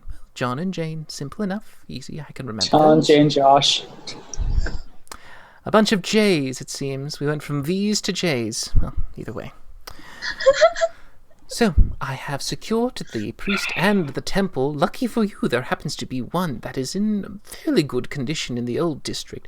It has a noticeable large tower that is in its center, very high up, a large bell tower, and a massive amount of worshippers who tend to visit it from time to time. There is a set of Kenku that are responsible for making sure that it is up to date and keeping with its uses. So And they will be this- happy to provide. This is the one that you dropped my name in. Oh no, darling, no. I dropped your name in with the Traders Guild, and they provided me with a selection, and I selected that one. It seemed the most suited and closest. That happens to be the only one that I absolutely cannot have my name spread around. Why? Oh, great. Time to meet the parents! Smokey, I appreciate your efforts, but I don't think this disguise will do us any good now. Well, I mean, you're not the only one who's hiding from things, so I'm just going to keep it up. Okay. I'll see if I can come up with something that may slip under the radar. I apologize, darling, but if you told me your plan ahead of time, I would have been certain to go along with your discretion. Did tell you last night that, don't drop our names. Well, Before I you- didn't. I dropped your name only within the Traders Guild. I did not drop it to anyone else, and they are very good at keeping the word on the down low. Well, we can hope they just didn't provide names while there, just that there were some operatives coming. We'll stick with that, and if they ask for any of us by name, or alternatively make a move towards us, they'll have to take us all, because they don't know which is which. Actually, I'd like to very carefully stare at Smokey and see if I can discern that it is in fact an illusion. Oh, sure, go ahead and make an investigation check. During this time, I would like to just very gently take Alindra off to the side and ask her on the very, very low note in comparison to what Varkesh usually does, and go, are you missing something? Yeah, I'm missing a lot of things, actually. So, Winnie for one, Apart from magic for the other. that's the one.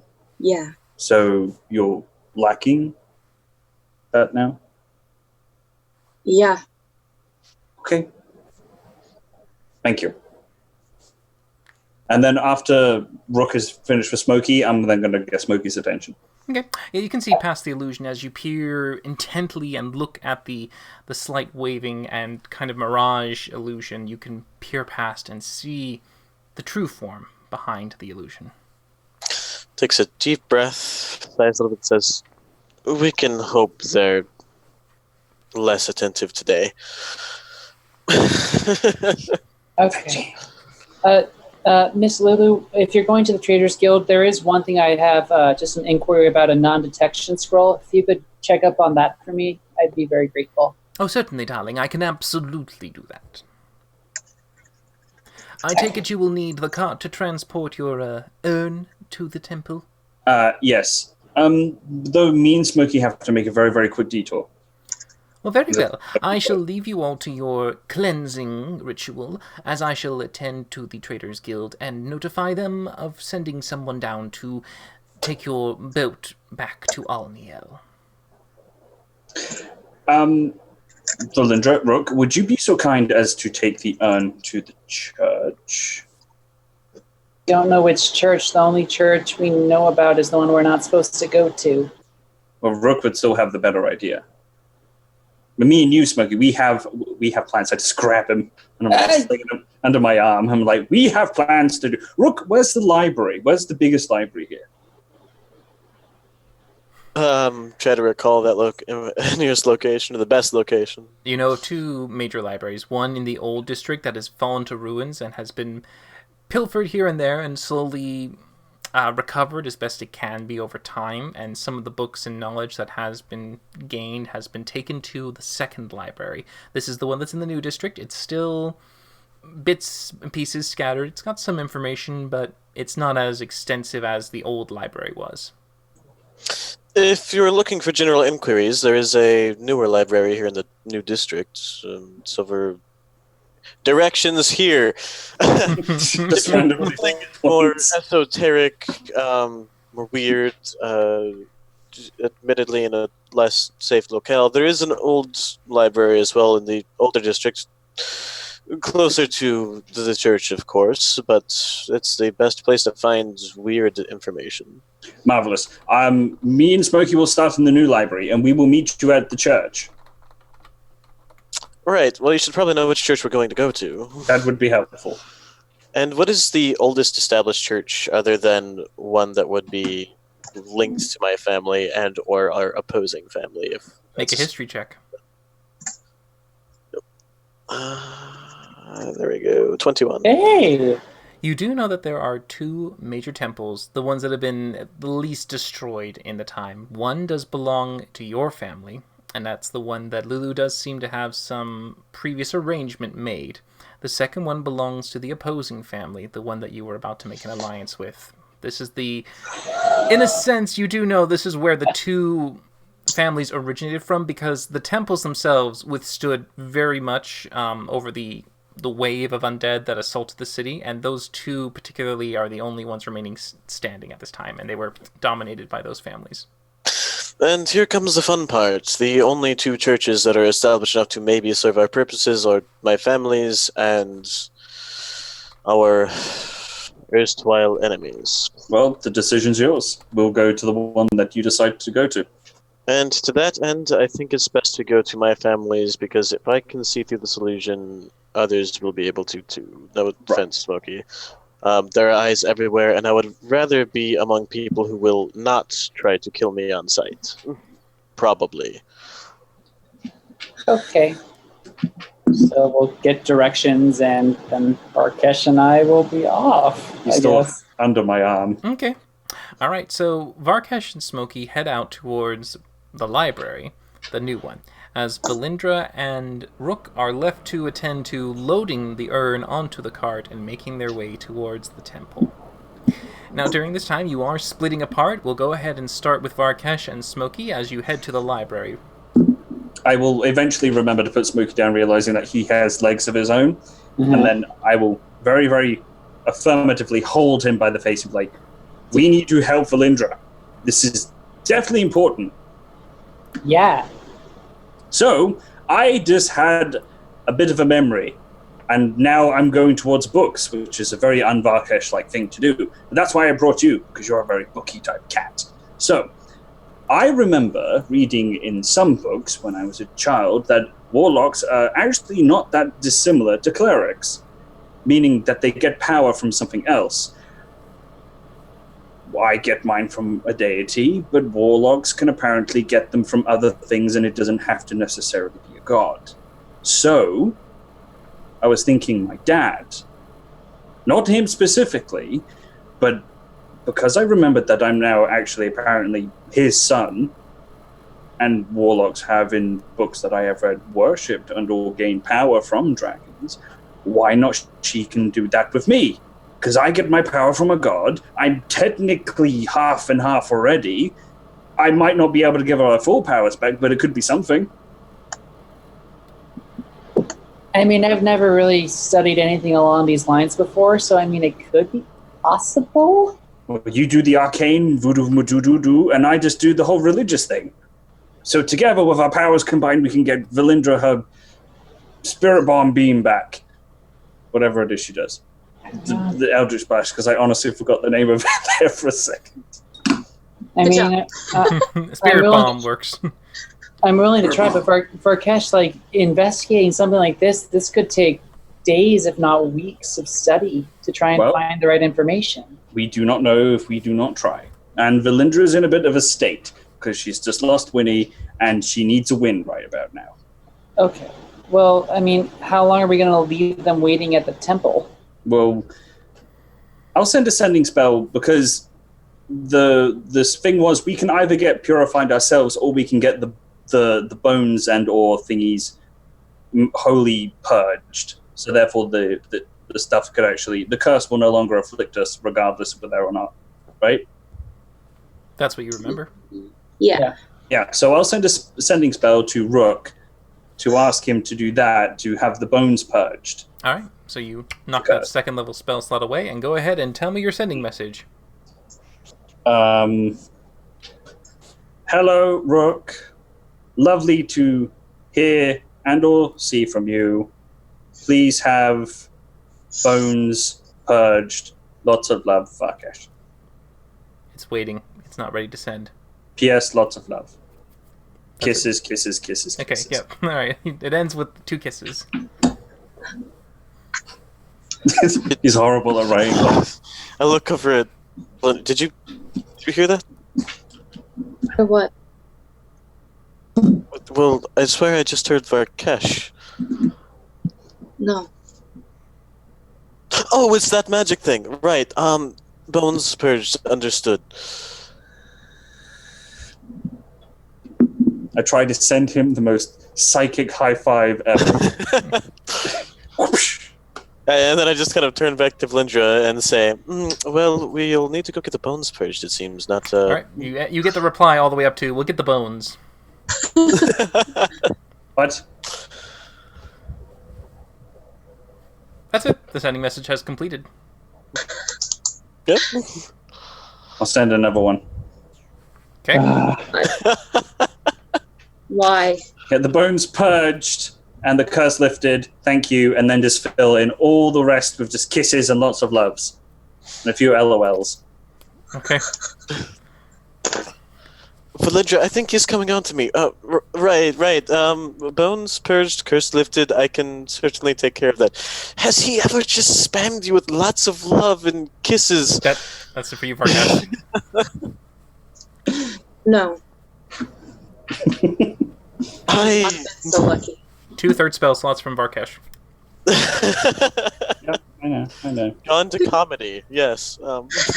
Well spent. Agree. Right. Well, I guess we'll focus on matters at hand, shall we? And, Distraction sent. turn Success. back towards moving towards the church. Okay.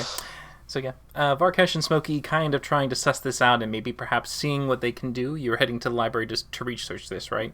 Yes. Yeah. Okay, so that's where you make your way. As you reach the library, it is a very noticeable building. It's large, it's well built, very square in design, nothing too elaborate, but you can see there's a extra bit of detail added to the tops and the molding and the roofing. But you go inside and you can see that it is very loosely a collection of books. It's just like shelves and tables stacking with books here and there. The place is not organized and it doesn't have enough to really give it a sense of what you would call a proper library. But it is a collection of knowledge, and you can see a few people going about, some copying text and putting them into proper books where they look through old decrepit manuscripts and burnt parchments. Some that are just wandering and looking, reading what they can. There's a plethora of different species and humanoids around. I just gently push Smokey forward and be like, go, Kitty. We're in your element now. As you say that to Josh. Josh. Kitty Josh. Pet names. Smokey will go forward looking for like a front desk or something of that nature. Okay. Kayla, don't forget to think about your person. I'm trying. I know. And Smokey, there's no desk, no front desk to be seen or heard of. You can tell that there are people who seem to be more or less working here. They seem to be the ones who are at least part of the library versus those who are browsing. Mm-hmm. So you head to one of those individuals who seems to be in the middle of copying and transferring from one manuscript to a new, fresh piece of parchment. And as you make yourself known, they turn to look at you. Hi there. I'm hoping to research into gaining power from mortals from other beings. That is very specific. You wish to find books about warlock patrons? Yes, please. We don't have many. You can try that table over there. All right, thank you. Best of luck. Has he got like a sausage roll stuck in his face or something? He's very flabby in the cheeks. All right, fair enough. He's got jowls. He's got jowls, yes. Okay. I That was will, like a fucking. I will start heading over to the table that was pointed to me. Okay, it's piled with books. You can try to search and see what you can find. Make I an will help. investigation check with advantage as Varkish helps. A B. See, advantage. D. Oh my god. 24. All right. It doesn't take you long before you find at least one book at the very beginning that seems to be just what you're looking for, as it describes some of the magic that was mentioned in many years before, how people tried to gain any kind of one leg up over others. Particularly the elves were the ones who were taught magic from the dragons. It was an essence that was shared to them, and the insight about how to work the weave, and they did it through a lot of study and practice, their age allowing them that extra amount of time to really train to perfect it, as they were kind of learning from someone who could weave from it naturally to those who had to analyze it and study it specifically. Those who weren't willing to take the time, or the races that didn't have the time to give, would seek other ways to make deals and contracts. Many have been known to make it with creatures, mythical and fiendish in nature as well. There is mention and discussion of those from other planes that have been called upon. There's also been mention of powers that have been drawn from other realms, either from the Feywild or the Shadowfell, have also been sources for this magic. The other one that Varkesh did particularly mention were dragons. They were used sometimes as a means to give lesser humanoids a form of magic by allowing them to borrow some of their natural magical essence, typically those with extra to spare, the higher up in the dragon chain, as it were. They were the ones who would make deals and contracts with the lesser races to do their bidding or to serve them for a certain amount of years in order to gain access to some of their magic, and depending on how much they were willing to bargain away, they would get a equal return. It was a very one-way system and was exploited quite a bit. Most people didn't get much more than what you would equate it as first-level spells. Many didn't really get anything beyond that in power. They were very stingy, and they knew they had the power. No reason to share it with the lessers. So they just gave them a taste. A little bit. Yeah. I will go over to Varkesh and say, well, from what I can read here, Varkesh, it looks like there is some history of people taking on dragons as patrons, but, for one reason or another, they didn't tend to get very much. But that's fine. I mean, something's better than nothing. Well, I mean, also, you're not really a full dragon, though. So, I mean, who knows how much you have to spare? Well, I'm willing to give it a shot. What's the worst that can happen? Yeah, that's what I was thinking. But unfortunately, all these books just have sort of references. There's no actual, like, how-to anything. I mean, I would guess the only way you would be able to figure that out is if you talk to an actual dragon. Or even better. And I just start praying to the big... All right, you pray, and no matter what you do, no response is given to you. Son of a bitch. Divine intervention was already activated. Well, I was just meant a normal prayer. Oh, just normal prayer? Just I mean, guidance. yeah, you didn't. Okay, make a religion check. It's just a flavor prayer. Yeah. Oh, okay. Well, let's see. Religion. Ooh! Ooh! Okay. All right. As you focus on yourself and slowly begin to try to calm and quiet the world around you and meditate in this prayer, you reach out for the divine grace that you pull from all your time that you've spent here in the world, just slowly growing more accustomed to its presence, that it invades you and allows you to channel its light. But as you pray out, you feel your core, the center of you, the part that was awakened. My heart? It's She can't have my heart. I need it. It's a In little your stomach, It's a actually. little deeper down. It feels more like a greater genitals. power. It's the one that you recognized before when the blessing was given to you earlier, when you found that you were when you unlocked your draconic ancestry to a degree to allow you to breathe lightning. You Do I have feel to- that is the core. Oh, your of diaphragm. That is the core of your heritage. That is the part of you that is most magical and given to you by birthright. That in itself, as you feel it being focused for you, you realize that if you were to grant anything to Valindra, it might take away from this. Fuck it. Yep. I'm fine with that. That's what you get from the prayer, the little bit of guidance. Okay. I looked to Smokey like I just had an epiphany, and it hurt a little bit. But you remember when we were in the lily and I hit the wall and everyone was like, "Holy shit!" And I was like, "I didn't know I could do that." Yep. I might need to give that up, or it gets dampened, or for a while, or something. I don't know, but apparently it's something to do with that. And if I can do that and give Valindra that, she should have some magic again. I mean, I'll be honest, Varkesh, from what I've been able to pick up from Valindra, it seems like she'd much rather have Winnie than her magic. Yeah, but I mean, a win is a win. I don't think even I'm that strong yet to be able to grant Winnie substance. But I will keep trying with Winnie until I get it eventually. I swear to God, I'll get it eventually. All right.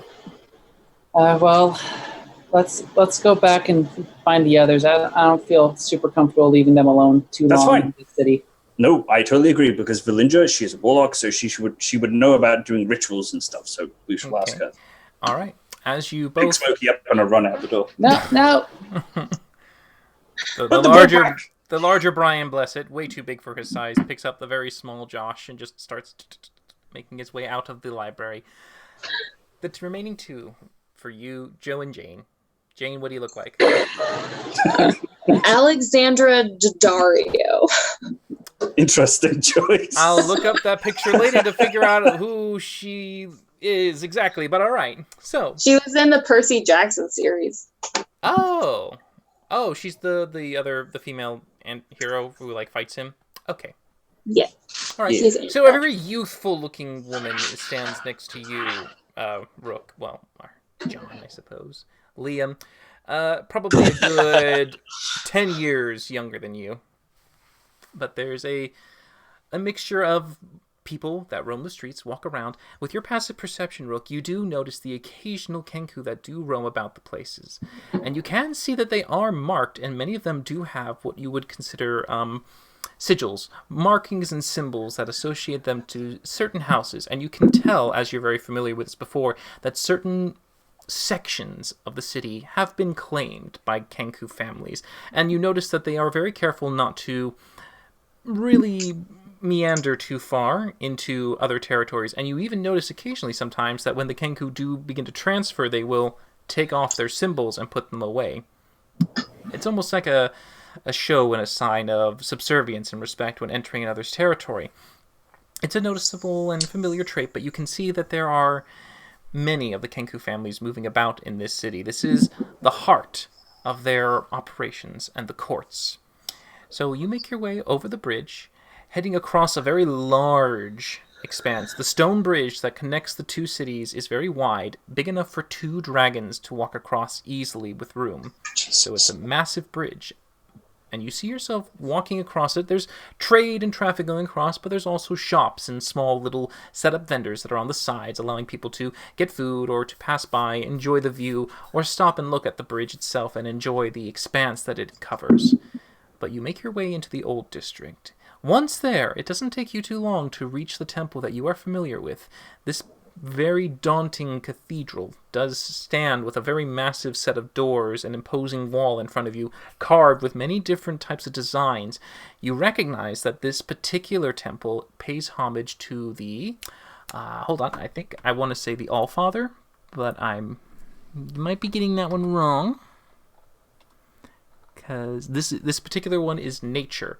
You notice this is the one that you recognized when you were in River Run, in the Bear Top. This is the symbol where there's a leaf that hangs from the center. So the carvings that you see around this building are more of vines and leaves, plant and nature, that seem to represent his powers. And as you step inside, the columns are even carved in a way that they look like trees that have been petrified, turned to stone as they reach up and arch out into these vaulted ceilings with vine and leaf all spreading around in this beautiful, intricate carving. But there is a noticeable gap where there are ceilings that have holes and broken bits of stone that have fallen down that have not been fully repaired or renovated yet. There is still quite a few people moving about, some of them going about their business, and a few Kenku that you do recognize. Some of them are familiar faces and either worked for your family or are part of them. You recognize a cousin, specifically, as one who is in charge of the altar. They are fairly distant and far removed. You never really interacted with them much, but you do remember their name was Reginald. And Reginald himself is actually working at the altar, making sure that everything is kept clean and ready. So this is the Forest Father. So the Forest Father Temple, Dwenaden is his name. So you make your way with the urn. Are you kind of carrying it between the pair of you? I am. Jane, could you help me carry this, please? Yeah. No, I got it. I'll help him. Okay. So you both try to carry the urn up towards the altar in hopes to get it purified. It's a very interesting sight, and the Kenku does stare and look at you for a moment, seeing 2 very weird individuals walking with this massive metal urn, and he's going to look and make an investigation check, because you are slightly walking in a way that's not matching mostly for your body and your gait. position. Yeah. DC 16. No. He does not seem to notice as he watches you eventually approach, but you see him just look down at you and wait for what you wish to say. You there, Kenku. We were sent by the Traders Guild. We need this purified. Purified?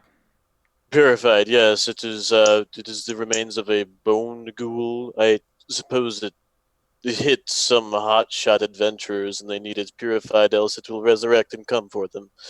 The Traders Guild informed us that you may be able to help us with this. He gestures to the side to an altar. This? Purified? Right, okay. Jane, I think he wants us to put it there. I'll go put it where he tells us to. Yeah. He guides you towards the altar at the center, which you can see is actually a slight dip into the middle, where it has a shallow basin of water leading towards a pedestal in the center, which has been actually made up with tree roots and actually a trunk that stops short and it has been cut off. But you can see that even though the top has been cut, there are leaves that stem around the side. It looks like it's trimmed and kept healthy. It's not allowed to die, but it doesn't grow any further up. It has a flat table on the middle as it sits and gets its water from the nearby recess here. Some of the roots digging down and in. As you make your way, you set it on top of the stump. Kind of look around back towards Reginald. Kenku. Kenku. Your name? Name? What is your name? Name. He looks around. Okay, He starts to spell it out in Kenku speak. feign that I have no idea what he's doing there. Yeah. Right, call you name. Okay. Do you require anything else from us? We were instructed to observe the ritual if possible, make sure it's taken care of. Observe. I'll walk towards him. Okay. As you all leave the hollowed space, he looks around and waits for a moment before you see a few more Kenku coming towards the center as they all seem to gather and get ready. They take up positions around the side, and Reginald also takes a position waiting quietly and patiently, as eventually you can see what appears to be an animal coming from the back. A large... looks like a bear, but there's something odd about it. The stance of the bear, instead of walking on all fours, is walking on two legs and moving with a bit of a slow trot. You can see that the face is still animalistic and furry, but it slowly has a bit of human-like features to it, and you can see that as it moves, it doesn't really take the time to really bother with the rest of you, but the Kenku around you all start to slowly just breathe a very weird harmonying of notes. They just make this sound, and each one slowly harmonizes with the next one until you hear 8 of them all harmonizing together with different notes, and just waiting and watching for this creature that moves about, slowly looking at the urn, taking the top, pops it off, looks inside and sniffs, turns away with a bit of disgust. As it looks around, it sees the 2 of you and tilts its head slightly. All right. Yes. It doesn't seem to be able to see past the illusion as you watch it continue to look around and come back to the urn. It takes it and slowly puts a paw up and then drops it down as the ashes spill out into the water. You can see the dark, weird mixture of bone and ash just pouring out as it topples over, and you can see bone pieces just splashing into the water. As it slowly lets it fill, and the dust settles down, begins to slowly put his large bear paw hand around the water, and every time it passes, you can see a golden purification begin to slowly take each of the flecks of dust and bone that it picks up, irradiating it with a brilliant white before it disintegrates, slowly purging and removing whatever tainted essence now resides in this water.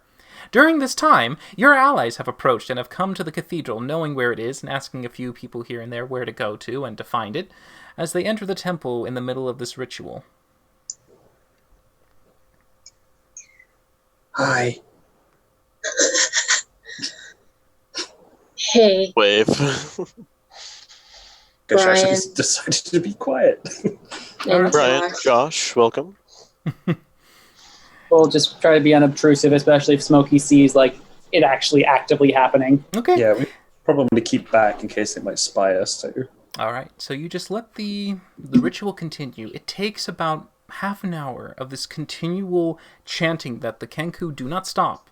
There is a weird sense of just listening, and it eventually becomes white noise to you. You don't really hear it anymore as you are just watching the spectacle as the pool of water slowly becomes brighter and filled with a glowing light as after the half hour is spent, the entire pool is white, glowing, and a brilliant color. And you can see that as this is happening, the creature turns, looks up. This is a different check. Okay.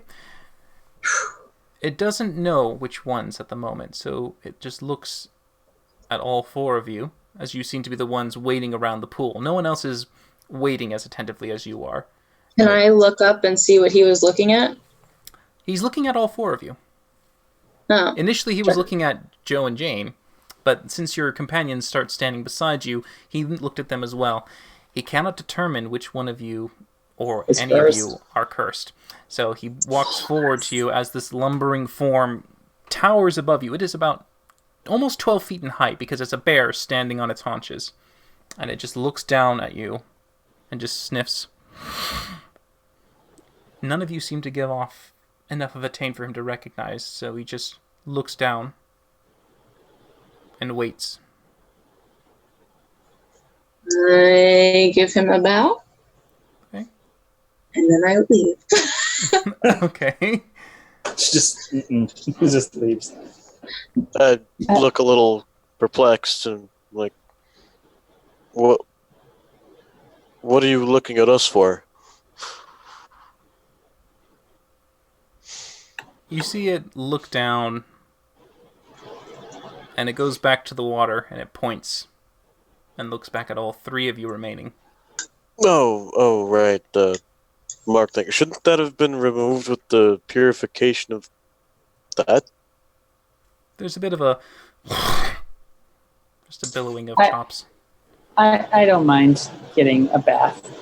Well, all right, well, it was... I will also send a message to Valindra, like, Valindra, it'd probably be best if we're just all purified just for safety's sake.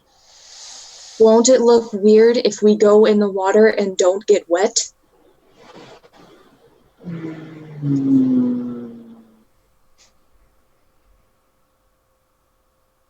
Let me look at Seeming really quick. Because I'm pretty sure, like, it obviously does it, like, with your movements and everything, so it has to be pretty darn good. I mean, it's just me and Smokey, right, that were cursed, so it wouldn't be... Well, they were all of us were damaged, though, and that was the thing. Yeah, but it's just us that were cursed by this creature. So if we step forward, it doesn't matter if we get seen or something like that, because Rook still will not be exposed. Okay. Hopefully. Okay. Yeah, but they're going to seize all of us if we're going into a temple under disguise. Spell disguise physical appearance of our clothing, armor, equipment, you can each other see. Otherwise, this is up to you. Spell, last restoration. I mean, I don't know about it being changed, because it's constantly changing, like with breathing and all that stuff. I don't know. Do you want me to do like an Arcana check to try and... real quick. Let's read. Sure. All right. Because it kind of goes without saying that it's constantly in motion. It's constantly in motion, but just like disguise self.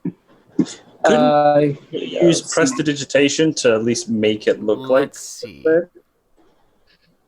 Or does that not do it? You cannot change the body type, blah, blah, blah. Yeah, it lasts for the duration unless you use an action to dismiss it sooner. They fail to hold up to physical interaction, physical inspection. Mm-hmm. So, add to hat, it passes through, feels nothing. Yep. Yeah, but you can still indicate the dripping, and they will actually be dripping too, just by standing there, because they are getting. You would be dripping, but it's just that your attire wouldn't look wet. Yeah, it would be basically. It says the illusion cannot hold up to physical inspection.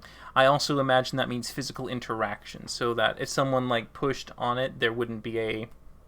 Yeah, or if you got slashed or something. We can pretend our current forms were the curse. I mean, honestly, the spell, we're kind of whispering. For Cash, I think it's okay if we go. If we make a sleight of hand check. Sleight of hand? You're whispering, and you're doing it right in front of the bear. Alright, I'm not terrible. Oh, the bear thinks he's people. Sleight of hand. 19. Okay.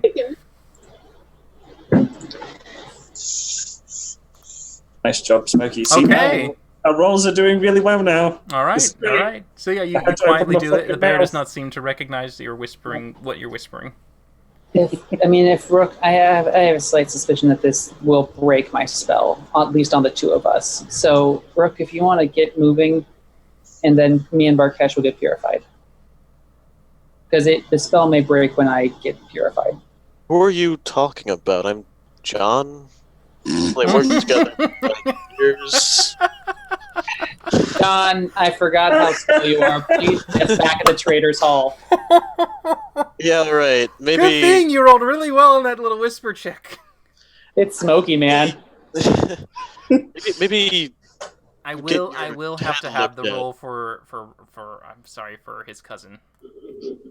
Okay, you're God. You are this. We're so lucky. We need to make a decision now before they get lucky. All right. Well, I'll meet you back. Maybe get your head looked at while you're here. Weird lately. Then I'm gonna turn around and leave. Okay. So with two leaving the dais and Varkesh and Smokey remaining, what do you wish to do? We'll take a bath. Yeah. All right. So you walk Which in. we're leaving the temple. Like, we're not just leaving the sanctuary area. We're leaving the temple. Okay, yeah, you two just Yep. leave the temple as you make your way out. Varkesh and Smokey, as you both step into the water, it slowly begins to envelop you, and you can feel its cleansing waters begin to wash up across of you. And as you do, you notice that the illusion that's on you is melting away. And suddenly, Smokey is now a feline, and Varkesh is now a dragonborn. And they all start to stop and look at you for a moment. The Kenku pause and stare as the bear just kind of looks around, just kind of... I'm cured! The bear cured me! Oh, praise be to the magical bath bear. Thank you, oh magical bath bear. Does the illusion drop on me and Valindra too? No. Okay, good. But the bear does seem to smile at Varkesh's exclamation. Antics. Yeah. And you can see that the Right, bear your is performance. amused at this for a moment. Performance check? Yeah. Sure. Why would you risk it? Ha! Okay. Yeah, it's amusing enough, and it's definitely something that he's enjoying for the situation at hand. But satisfied that you at least came in and did what was requested by Lulu, that party members be purged. He didn't know which two. He just knew 2 party members had to come forward to be cleansed. So, Smokey looks miserable wet. Aw. it's only about shin deep for you. Okay. It's a shallow basin of water, but you just stand there as the glow slowly begins to subside and the water remains pure and clean. The ashes and the bones that were there have just been evaporated. Nothing is left. Hooray. And you do see that as this finishes, the bear just continues to waddle slowly in the distance back to the dark den that seems to be in the rear of this temple. Thank you, magical bath bear. I'll do a quick message. Praiseth be unto you, Many thanks. magical Father. bath bear. What? I went Catholic. I said father. All right, I was going to say, your dad's a bear. Wow. So as you send the message to him, you hear a very soft, gutturally growled reply of, Welcome. That's cute. That's adorable. I love it. Bath bear appreciates our thanks. Lovely. Guess we'll be off then. Yes, So- yes, we have to go help Valindra. Yay, with the thing that we talked about not more than 10 minutes ago. dropping the name again, that's fine. Shit! You guys are literally the worst at incognito. Clandestine operations ruined in the first 5 minutes for Smokey and All Bar. right. God damn it. All right. Let's go. Let's go. No Okay. names. So you both exit the temple as the Kenku stare and watch at you, very unsure as to the reason behind it, but they do enjoy watching your motion as you make your way out with a bit of a dripping trail behind you as you make your way to the front door. Valindra and Rook, are you both just gone? Are you waiting at the front entrance? I would have thought we were just getting gone because we didn't know what was going to happen to that. Yeah, I'm following Rook until Rook stops walking. Yeah, and I'm heading back towards the end since that's where Smokey told us to go. Alright, so you just keep going as eventually you reach the inn, and Varkesh and Smokey would also return to the inn as well. No more than maybe 10 minutes. I behind you. may go to the Traders Hall first. I think. I Oh, would okay. Because we were. Can I do a perception check to see if we're being followed? Sure. I'm halfway decent at this. I'm too busy reminiscing. about 9! Bath Bear. Yeah. To the best of your knowledge, you seem to be fine. No one's following you. Great. Going to the Traders Hall still. Okay. Hopefully to meet with Lulu. All right, you go to the Traders Hall, and looking for Lulu, you, Varkesh, you also following Smokey, or you're going to leave him by himself? I will keep the kitty cat safe. All right, so you go with Smokey towards the Traders Hall. Yeah. As you reach the Traders Hall, you can see that it is also in the new district. It's been built up rather large and extensive, and it seems to be filled with many of the businesses moving about. Lulu doesn't seem to be anywhere here, as you were looking to see if she might be around, but she doesn't seem to be at the Traders Guild Hall. But if you wish to do business, you can easily walk to any of the tables. I am broke. What do you need? No, I don't need anything. That was just a Then why the hell are we here? because we were looking for Lulu. I wanted to see if she needed any help or Do you need anything? Because I'm planning to be a patron. I might as well be a sugar daddy today as well. So I mean, no, I'm okay. you sure, baby? Although once we get back, I wouldn't mind you copying down Detect Magic if you have it prepared. Okay, I can do that.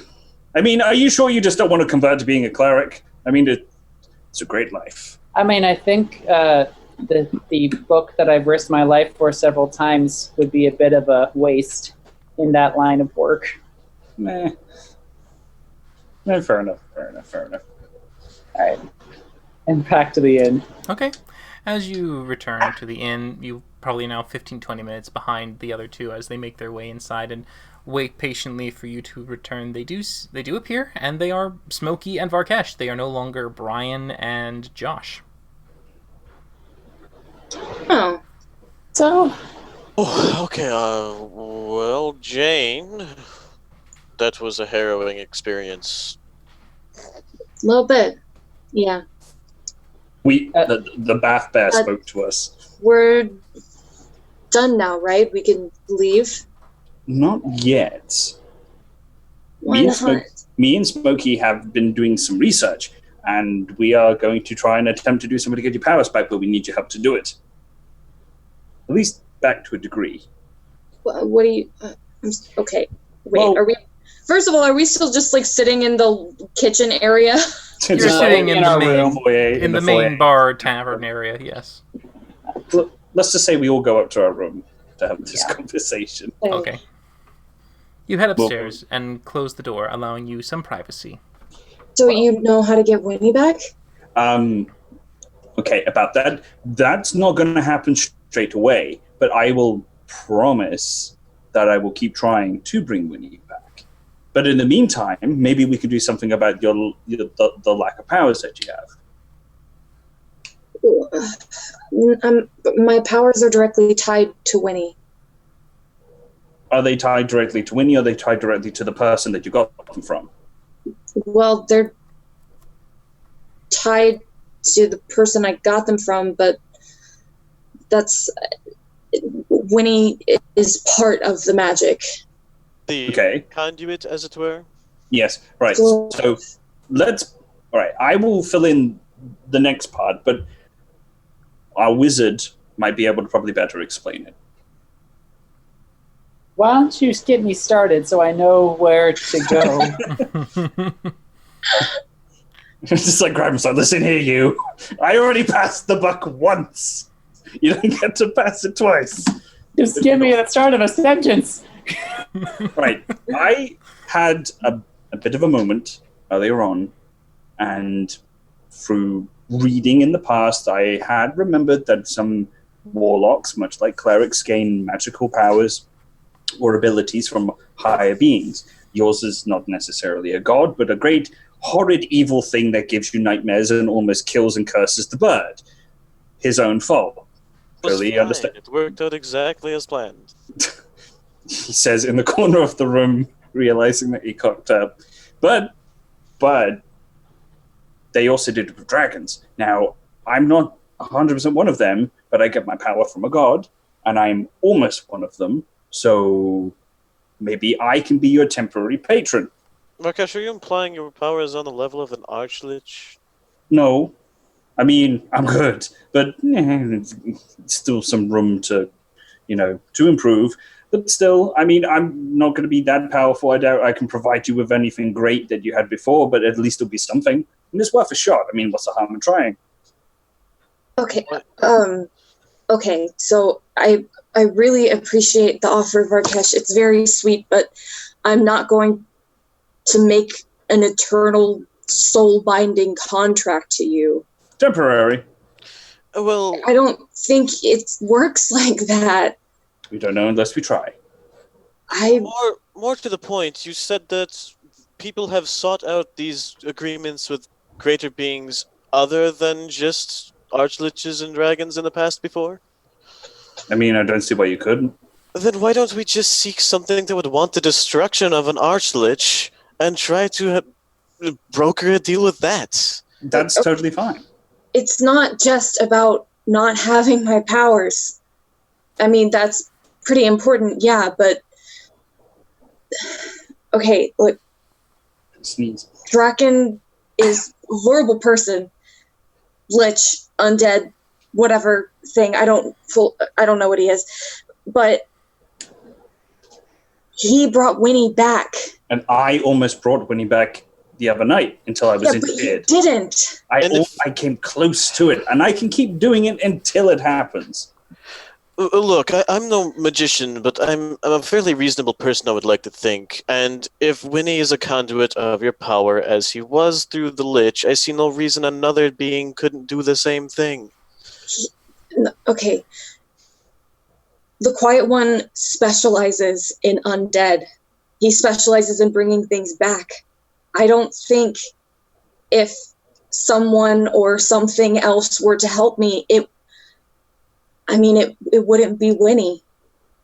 What makes you think that Winnie cannot come back by any other means except via a Lich's influence? No, all I'm saying is I don't think aligning myself to someone else is going to solve a problem. I think it's just going to make him even more angry at me. Okay, well... It's not permanent, as I said. It's just a temporary loan of energy, or whatever. I don't think you can temporarily do something like that. That's not how it works. Okay. My soul, I think...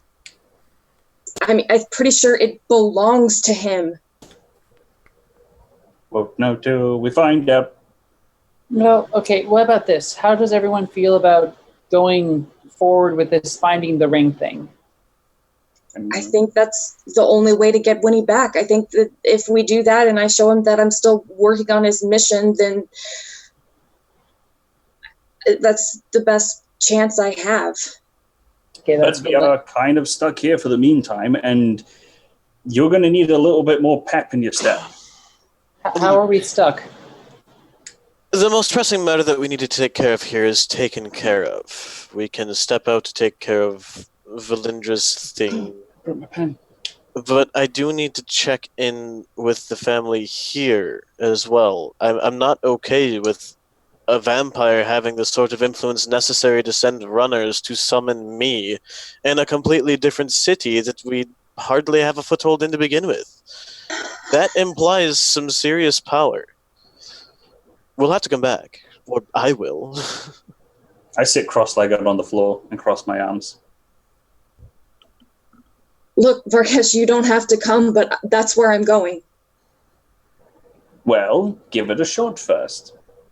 I'm not going to try that. It seems dangerous, and I don't know what it would do to you. I mean, you're very talented, yes, but you're not a god or some really powerful creature. I mean, True.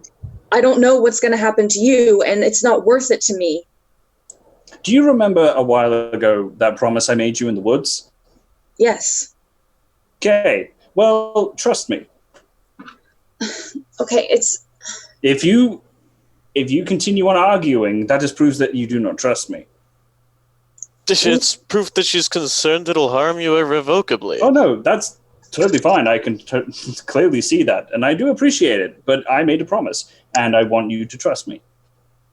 it's not that I don't trust you. It's that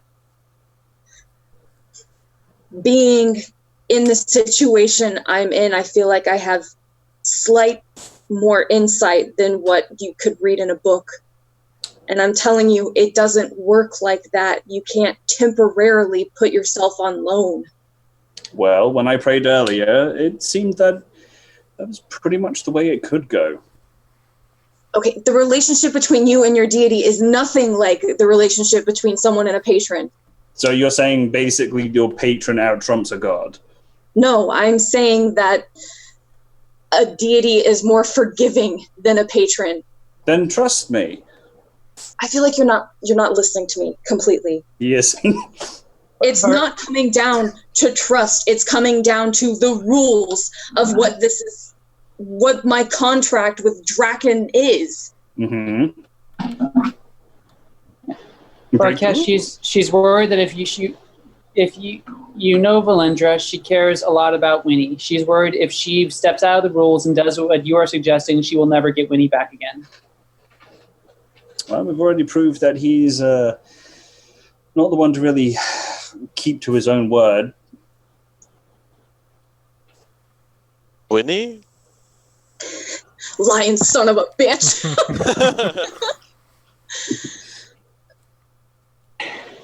And I don't ask for anything in return. I'm just it's not going to be from me that you're borrowing. It's like I'm this thing and I get power from this other thing. So I'm very similar in the sense. I'm just gifted it with the goodness of the big guy upstairs. Your guy's just a dick.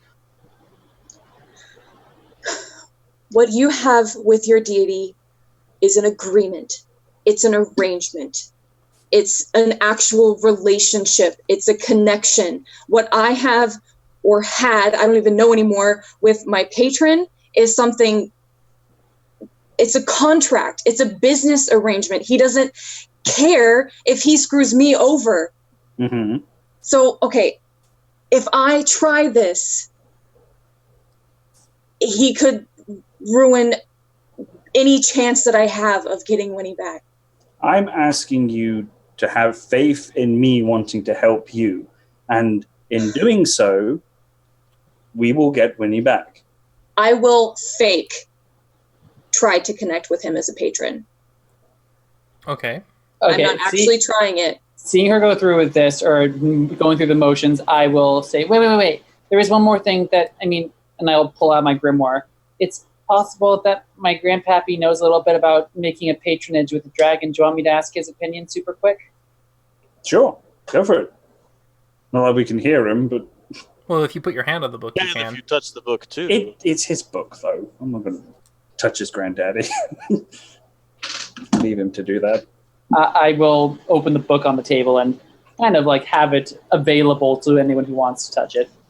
Finger on the page. Okay, one little finger. Anyone else want to touch the book? I'll stay hands off. Okay. Rook? Here, Rook's gonna... All right, put a everyone hand but Valindra is touching the book. Ow, that I'm hurt. tired of hearing voices. Grandpappy? Hello! How can I help you today, my grandson? We just have a quick question. Do you know anything about the ritual to connect a mortal to a dragon, making a sort of warlock connection? Oh, you want to make a dragon patron? That's a very, very risky business. Are you trying to do it? I thought you were skilled with magic. Why do you try to do this? No, I'm as cliche as it sounds, I'm asking for a friend.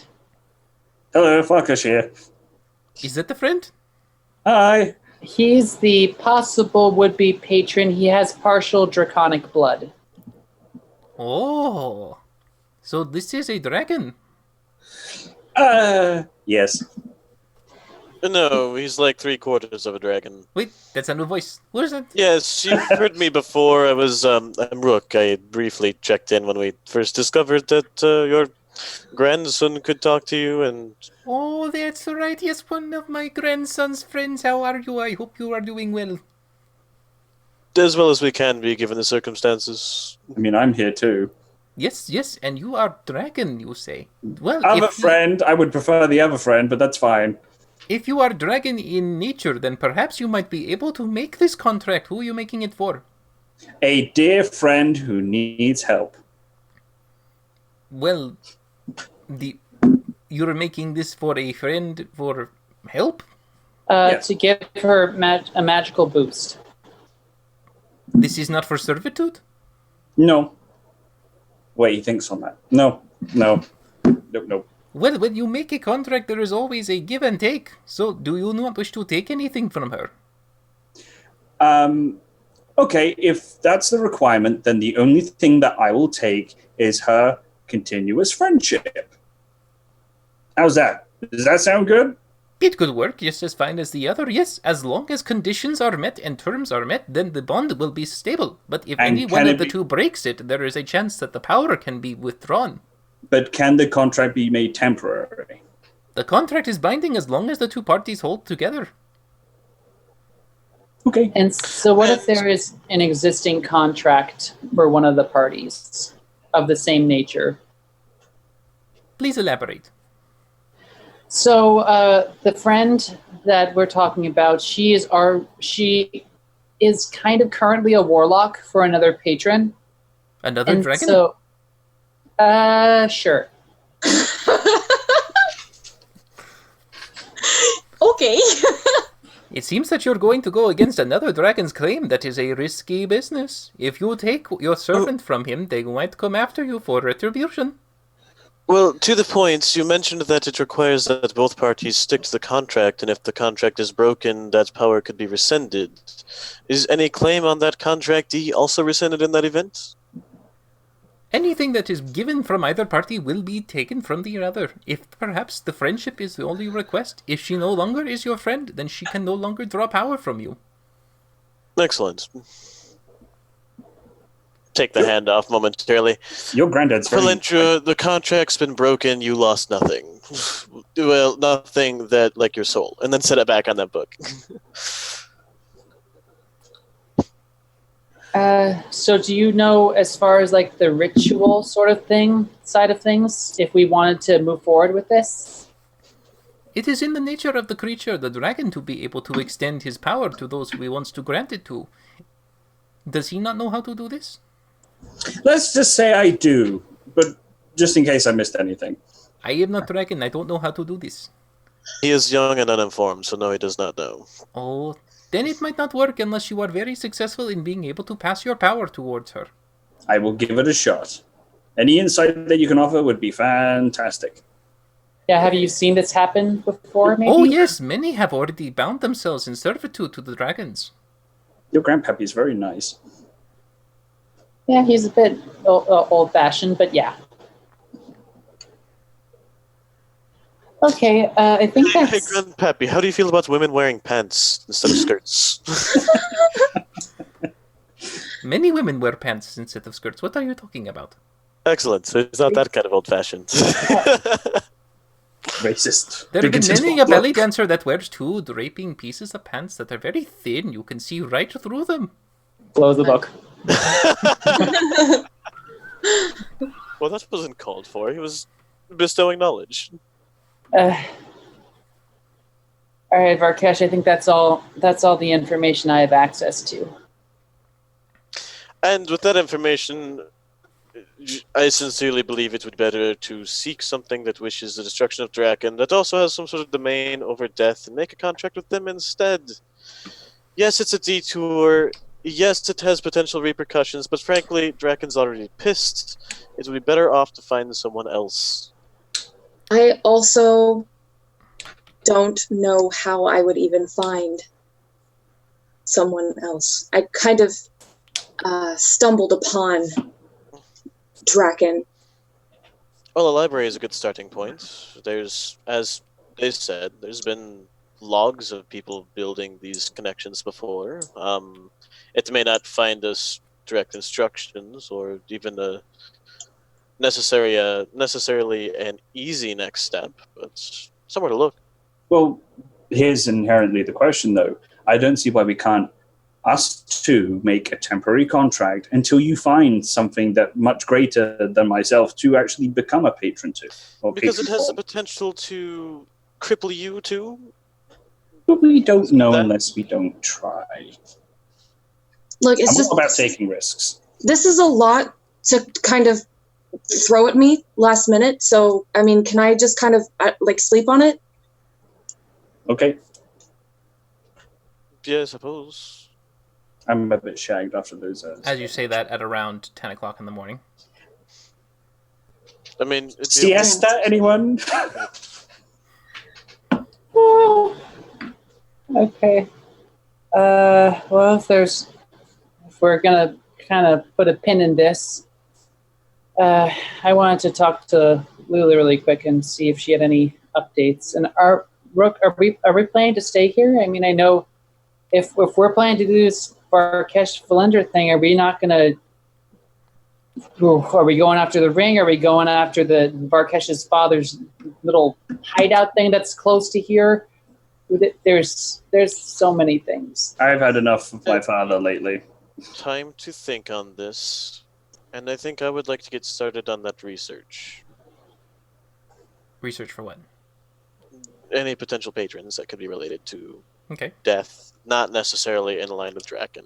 sure. You can make checks if you wish to go to the library. You can.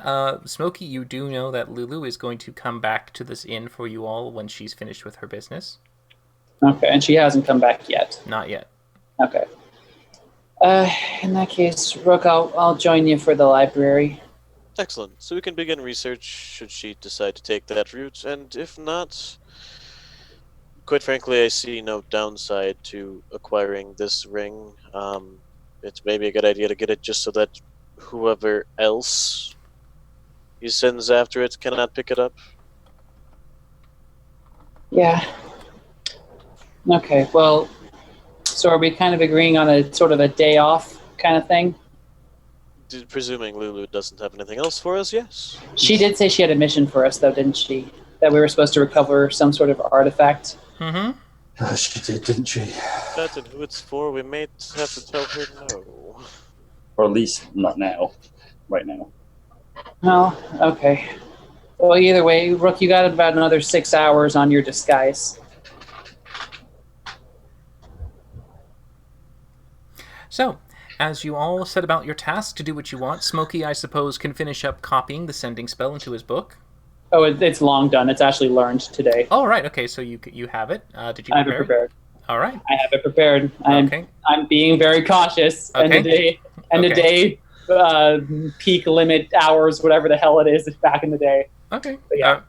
You're in the same time zone, so you'll be fine. So Rook goes off to the library. Valindra, what do you want to do?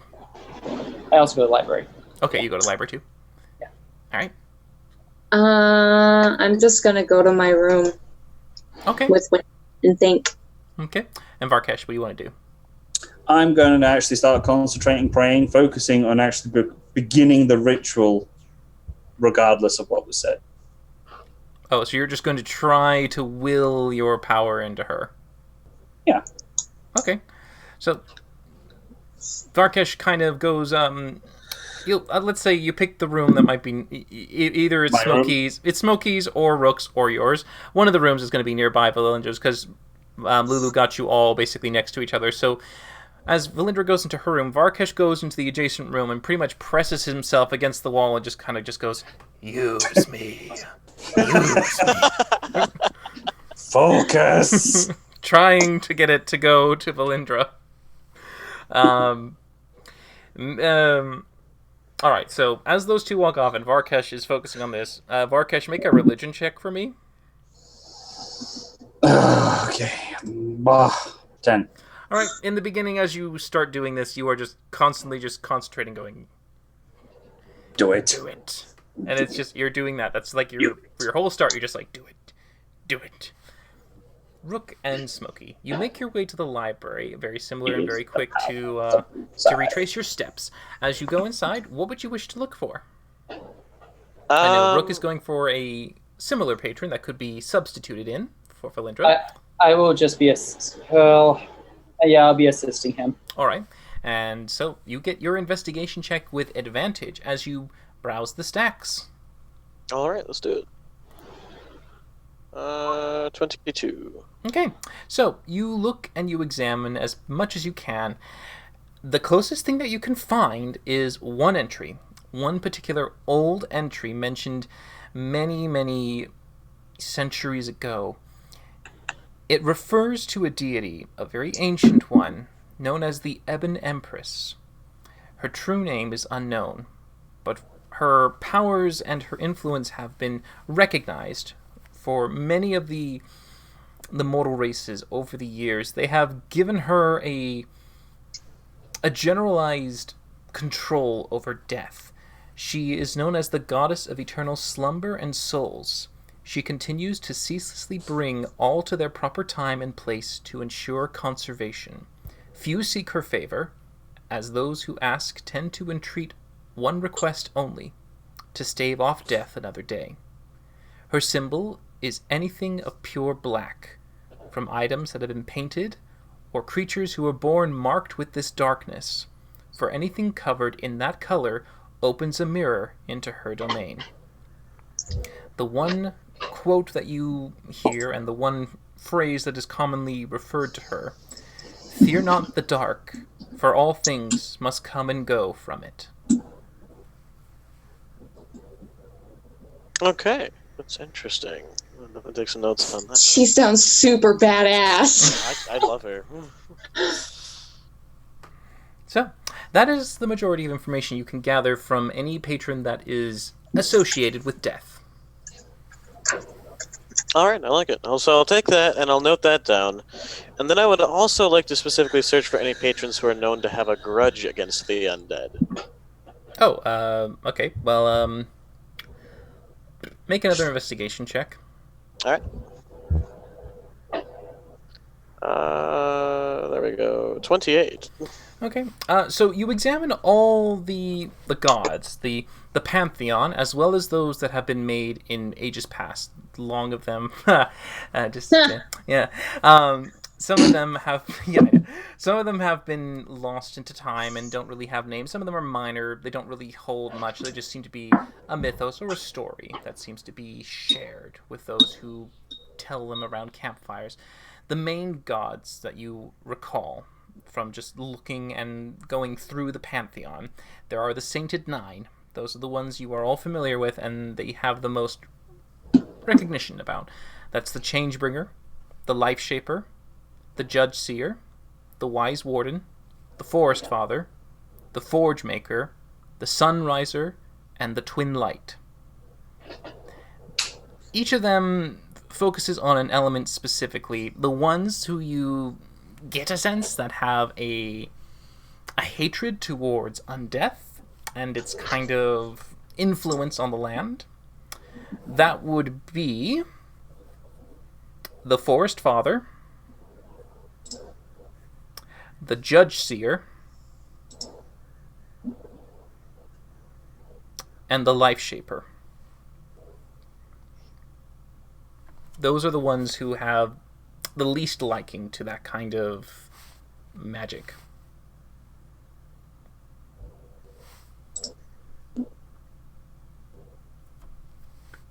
Alright, so take down notes on that, indicate the ones that would be the most promising, which I have down from Forest Father, Judge Seer, and Life Shaper. Just to give you a brief thinking, so the Forest Father, that's the one you just visited. Yes. It is the god of druids and those who value nature. He guards the essence of life shared to all living things. Any who offer care to beast or encourage a garden to grow will often bless their stock with his totem of a single bended young branch made into a perfect circle with an evergreen leaf hanging in the middle. They say that those who are truly blessed shall never see the leaf go brown. For the Judge Seer, he's the god of law and structure.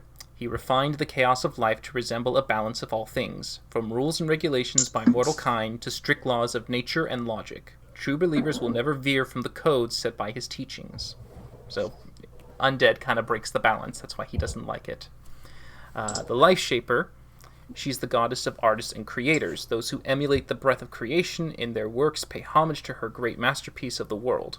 Followers will display devotion to her by marking their works of art with her symbol etched into them, a square surrounding a circle with a triangle placed in with a line down the middle.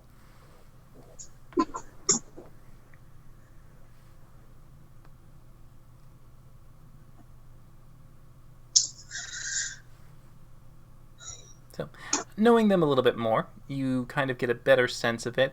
Varkesh, make another religion check. This has been going for his research about 2 hours, so you're continuously trying to You're getting closer. You feel yourself getting like, oh, it's almost there. Maybe. If I keep trying hard enough. You just kind of press a little closer. You've started to take off your armor, and it's like skin to wood contact. Makes it okay. I'm trying to give the friend the ability to stay in the game, not try to whatever the fuck that is. So you're not going to try to slip some of your scales into her porridge tomorrow. I mean, you are familiar with life transference, but that's the closest you can get with your religion. I will keep trying. Okay. So, this continues on as he attempts to do that during your research, but you get this from your time spent in the library. It is about coming up to noon. Okay. So I looked at Smokey. Well, that's about all I can think of for right now. So there's 4 potentials. Do you have any thoughts as to things that may be worth looking into?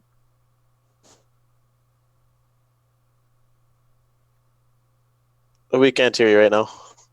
Really? Now we can. He wasn't saying anything. Yeah. Okay. Similarly, is at a loss for words. Rook, I don't know. This is just so. I've never even read about something like this before. It's all very strange. Believe me, I know. This is way outside my realm of expertise, but if anybody can help her, it should be us. Yeah. I mean, the temple we were just at, that was to the Forest Father. What's the other old ancient temple? Which deity are they related to? DM. Make a history check. Yeah, you got it. All right. 25. All right. Hey. That one belongs to the Wise Warden, Io. Oh, the Wise Warden, Io. She keeps all knowledge archived in her astral library, encased across the heavens in starlight. Worshippers will go to her temples at night to look down into the black pools of water that reflect the heavens above. Wait, that's you have an ancient temple to Iro in this place? Io. Well, Io, sorry, yeah. Yes. I don't know how much of that is a front and how much of it is the other family actually worshipping her, but yes. Presumably, based upon our results at my temple, I would assume that they are similarly devout, at least partially. That's really interesting. But we have too many things. Okay. Is there anything else? I have no other ideas for what to try to fix this problem with. Okay. So we have options. Not many, but some to start. And better yet, we have a means of contacting at least one of them. What? Anything of pure black works as a mirror into a realm. With sufficient dedication and a reasonable time, perhaps we could begin negotiations. Not now, of course. That would just be absurd, being that Valindra is the one that needs to do it in the first place, but at least as an option for her. Okay. Well, let's get back all together. I don't like being separated in a strange city. Okay. You have 4 hours left on your disguise. As you return back to the inn, this time Lulu is waiting downstairs. She didn't go upstairs to inquire if you had returned to your room. She just waited down there for you to come back. So Varkesh and Valindra are still up there. Did either of you wish to do anything else? I'm still concentrating on doing All right. So Varkesh is concentrating. I'll let him do one more religion check. Give it a shot. You just need one. Wow, there you go. All right. You're still stuck on that thing where the last religion check gave you the inkling of it might be similar to a life transference. Okay. But yes, you two see Lulu sitting and waiting. She does recognize Smokey immediately because you look like Smokey, and she just goes, There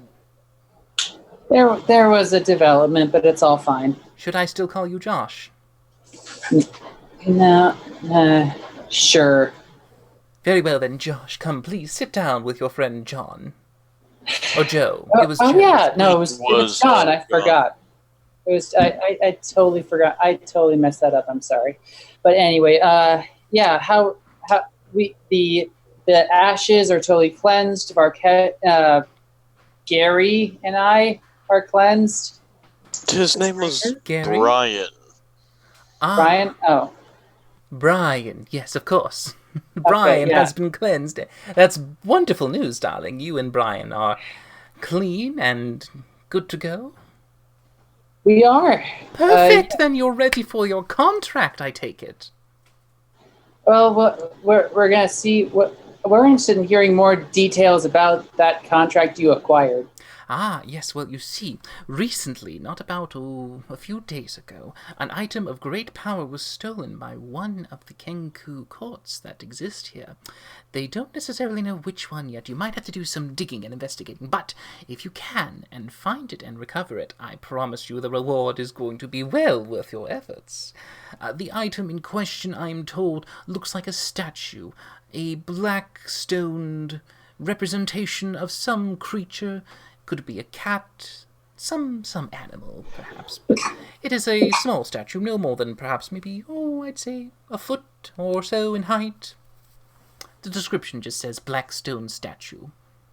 They were trying to keep vague on the details, I think, but I assume it's very important.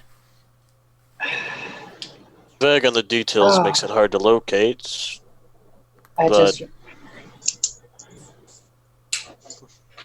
I just remembered another thing that I'd forgotten. Okay. You look a little disturbed, my dear. What's wrong? It's just there's so much that's been going wrong. And I still haven't found out something I need to find out. But that's okay. Ah, well, of course, my dear.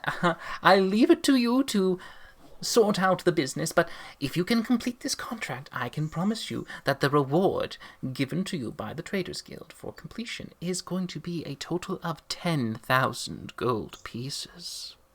That's a mighty sum. Of course, with my cut, taken from it later on, but the majority will still go to you. We have to work on your commission percentage. We actually, when we hired her, we did go through, we asked other people what the common percentage is, and she was level. She was on the level, yeah. Still nothing a good throttling can't help. She was on the level. You just know that she tends to pick the riskiest, most dangerous contracts because they're also the most lucrative. Yeah, Miss Lulu, I am concerned that anything giving just an asking price of 10,000 gold sounds really, really, really, really, really, really, really, really dangerous. If a Kenku court took it, it is well guarded, well hidden, and dangerous to acquire back. As well, you should know, dear. You're the one who, well, let's say you have the eyes and ears inside the hustle and bustle of the courts. Were you part of them, specifically? I assume you must be, since you're keeping your profile low. Did you scorn one? I have connections. Well then, excellent, darling. This is perfectly up your alley. You can use your connections to find out who took the statue. I can try. We weren't exactly on... The circumstances of my departure from those connections were not the greatest. Well, I see, darling, so you do what you need to do, but as long as you can get the contract completed, I care not how you do it. Yeah, Miss Lulu, are you going to be staying here? Of course, I will be here in Trilak to make sure that the contract not only is completed, but I shall deliver the statue to the requested individual. Though, if you don't mind me asking, do you have an estimate as to how soon you might be able to complete this? They're rather eager to see it done soon, and if you might take too much time, the contract could be picked up by someone else. Miss Lulu, okay. So I will get in close to her. As of right now, Valindra is not able to cast magic. Darling, surely not. What happened? No, surely so. And in fact, we are essentially 90% of the member down. And so taking on something this dangerous would basically be a death sentence. Well, that's dreadful, darling. How did you find out? What happened? Did she just... We are working to remedy it, but it is taking a lot of our resources. And I gotta be just completely honest with you, Miss Lulu. Not this contract, however lucrative and an amazing opportunity it is, and we're very grateful you got it for us. It is not in our... It's not something... Perhaps Rook can make a few inquiries, but it's very... It's not our top priority at the moment. I see. Primarily because going after it runs the risk of losing a dear friend. And how long do you expect her power shortage to last? It's not exactly a common problem, so we're certainly working to remedy it as fast as we can, but I cannot give a reliable estimate of any sort. You see her cross her legs as she ponders slightly, trying to think of a solution to the problem. Darlings, I don't have much dealing when it comes to magic necessarily. Mine is specifically limited. I only have mine gifted to me by someone, so I don't have as much insight and study of magic as you do. Well, one moment. Gifted. You are a warlock? That is one term. I prefer not to use such a dirty word. What word do you prefer to use? I prefer to be considered a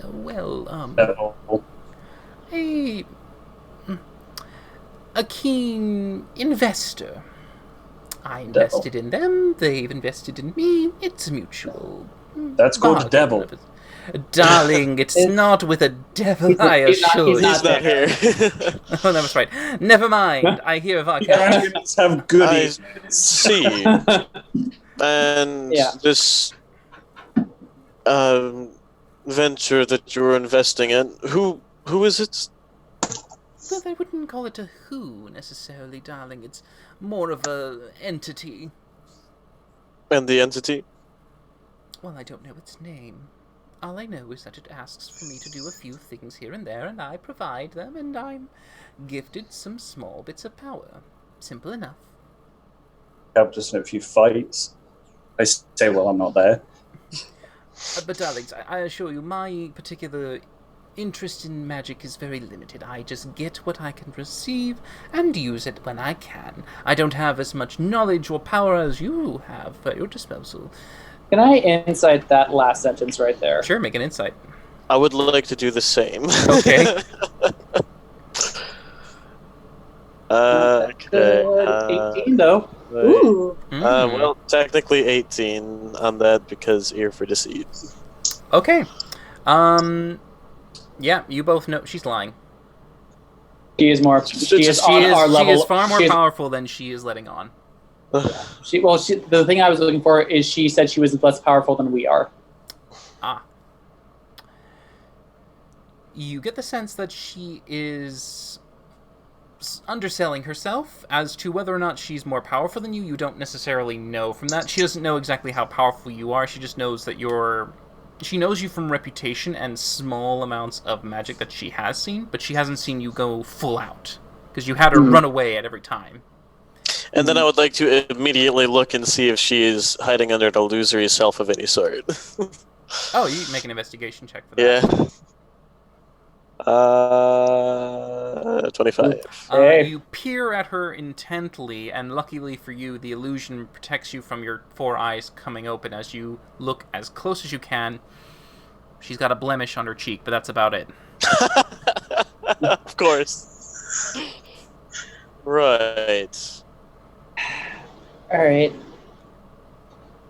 Well, as we said, Rook, do you want to try and contact your contacts about this possible thing, or should we just let it rest? It's best we not worry about my contacts until we're in a position to play ball, so to speak. Okay. Well then, if that's the case, darlings, I shall let them know that if any others wish to pick up the contract, they can, but of course we shall be happy to take it if it's still available. When we get to the point where we can step in to be sure, we'll let you know. Certainly, darlings. And is there anything I can do for Valindra? Does she need something, tea, some candy, something to make her feel better? She wants privacy. It is a difficult time for her. She's kind of coming to terms with it, and she seeks solitude for the moment. I see. Well, at least she has Winnie, I suppose. She actually doesn't. So that's kind of also a major blow to her. So just never bring that up unless you see Winnie skipping around. Oh, Don't dear. bring it up. Well, I shall make sure to keep that hush-hush. Thank you for notifying me, darlings. I've already been on her bad side before, and I'm trying to remedy this, according to your friend John, him. Goodness. I keep wanting to say Gary, but it's not. It's Brian. Okay, anyway. Any case... Miss Lulu, did anything come of my inquiry about that spell I was looking for? Yes, I was able to get this for you, as she pulls out a scroll and holds it up. I have the spell. Though, of course, it is going to cost quite a pretty penny, and I don't believe you have enough in your funds currently to cover it. I was hoping to give this as a means to, supplement the pay for the contract and do it that way, but do any of you have the money on hand to perhaps pay me for this? What would be the exact cost? Well, the cost for this right here is 500 gold pieces. Glance to, okay. I have 24 gold. Oh, darling, that's not... I have 150. We could try I to... have 1,200. Yeah, we could try to ask the rest of our party. Very well, then. If you would like, I shall wait here for you. If you have a decision, just come and find me, and I shall let you know, and I will do what I can. Okay. Very And so, Rook, shall we? Yes, let's. Okay. All right. As you head upstairs to convene with the rest of your allies, Varkesh, make one more religion check for me. We got dillied. Thank you. I don't know what it is, but we dillied. It's a follow. Oh, okay. Oh. Varkesh, as you contemplate and try to figure out how to make this work, this level of focus and attempt to try and make this happen, you do realize that the best way for it to do is if you did a life transference spell on Valindra, you would be able to, instead of transferring life points, you can transfer your essence of magic to her. I go in, I knock on her door. What? Hey, you awake? No. I'm coming in. Okay. Is the door locked? Do you think Varkesh should be stopped by a measly door? I don't know, it's one of those things where I it's like... don't think so. Are we doing a Year's Varkesh moment? She'd probably lock the door.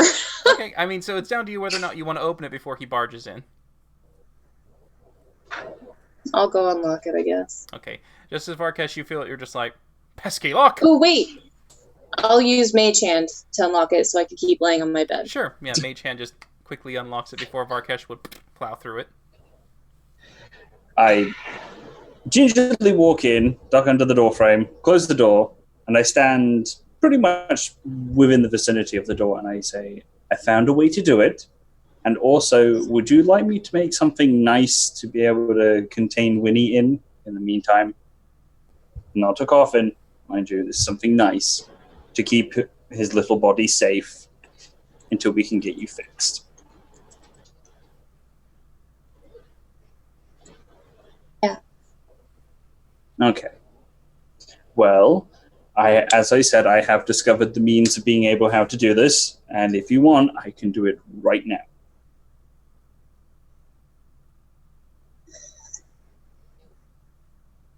Temporarily, I won't ask anything from you. I won't hold it over your head. I just want you to be able to have the means to be able to do this until you find something better. It's incredibly nice what you are trying to do for me. But I think it would put you at too much of a risk. So, no. Okay. And I will go make the box like I offered. What kind of box are you making? I'll just make something nice, something small. Something that doesn't pop open or break too easy. Okay. As you spend your Channel Divinity hour, Yeah, I'll spend about an hour doing it. so you just sit and do this. As you're in the middle of casting this ritual, you do hear another knock at the door as Rook and Smokey both arrive to the room. You're still concentrating doing this as they walk in. Yeah, I'll be in my room doing this. Oh, okay, so never mind, you just don't join them. Unless you guys want Varkesh to join you. But no, I wouldn't be any the wiser of what they're doing. Okay. I would have to do one thing and then go back to my room to concentrate on doing it. Sure. So you're in your room, focusing. It's up to them if they want to knock on your door or not. I'll leave them to it. Yep, so Rook and Smokey. Smokey, who had more of the gold? Do you recall? Varkesh usually has pretty good deep pockets. We'll talk to him first. See if we can get that money. Alright. Get you the scroll first things first. Alright, Varkesh, you do have a knock at your door. For fuck's sake, what now? Come in! Hey, any luck with the Valindra patron thing? Oh, she said no. It's okay. We may have found another avenue. It's fine. Okay. But Smokey, Yeah, remember that spell scroll I asked about a while ago at the Traders Guild? No, but okay. Well, it came in, and the point is that it stops How much do you anyone. need? 500 gold. You did get to be a sugar daddy today. that exactly. I'm gonna give him the 500. Okay. Alright, so Varkesh pulls out 500 gold from his own personal coins. There you go. Okay. Now be gone. Busy. Thank you, and I'll walk out. Okay. All right, what's the deal? You're being real short right now. We already have enough going on with Valindra, and now you're upset to... what? I lift up the box. I'm like, I'm making something. Was that all? But should there be more? You're just real fucking short with Smokey, who has been kind this entire time. What? I gave him the money. There was no argument about it because I like him, and I'm making a little hand-engraved thingy for little Winnie's body. And besides, it's gone past 10, so that's why I'm not making a big song and dance of it. Right. Gonna insight check that real quick. Okay. Make sure he's not just extra upset about like being fucking denied by Valindra or something. Real low though. Well, make your insight check first, I suppose. Yeah. I mean, he's lying. Uh-oh, internet connection is unstable. Yeah. Okay, looks like it restabilized. Should be back. So, Right, yeah. well, if that's all, apologize for the outburst. Yeah. So- Shall we smoke it? That's totally fine. Okay. We turn and go. You both leave the Just room. fucking come in and cause shit and then leave. Yep. Just So- fucking They're in that random pod. guiding. Just a The random roof guy in way. the back of his head. Pretty much. There's just so much like emotion going on for the party recently. He's like extra touchy.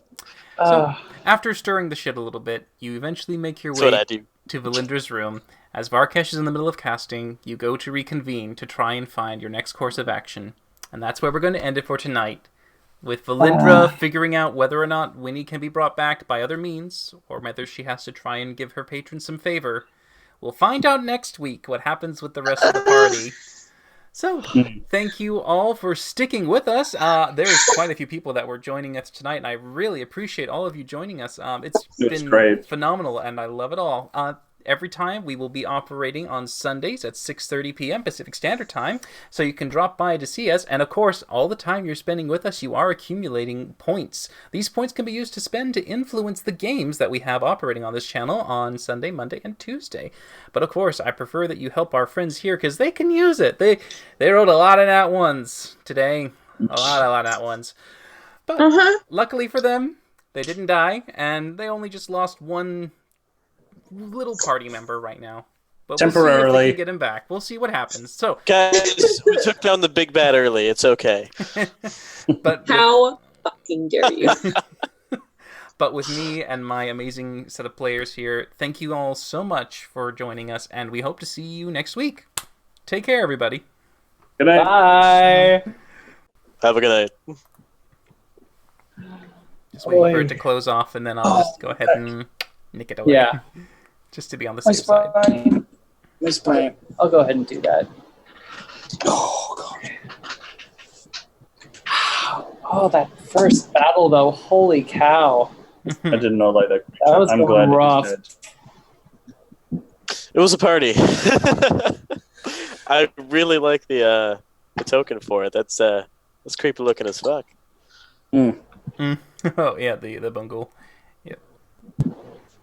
I think we're still on the chat. Oh gosh, we haven't closed it yet. Oh, it's still going. Man, we are so delayed. There's a Yeah. heavy delay recently with Twitch, like just excessively. It may be worth our time to like make an end title card set there and like turn off voice for a bit. Yeah. Can totally do that. Oh gosh, come on. I'm doing this. Lots of this. We'll just do a Varkesh. Lots of love you. Kiss, kiss, All right. kiss.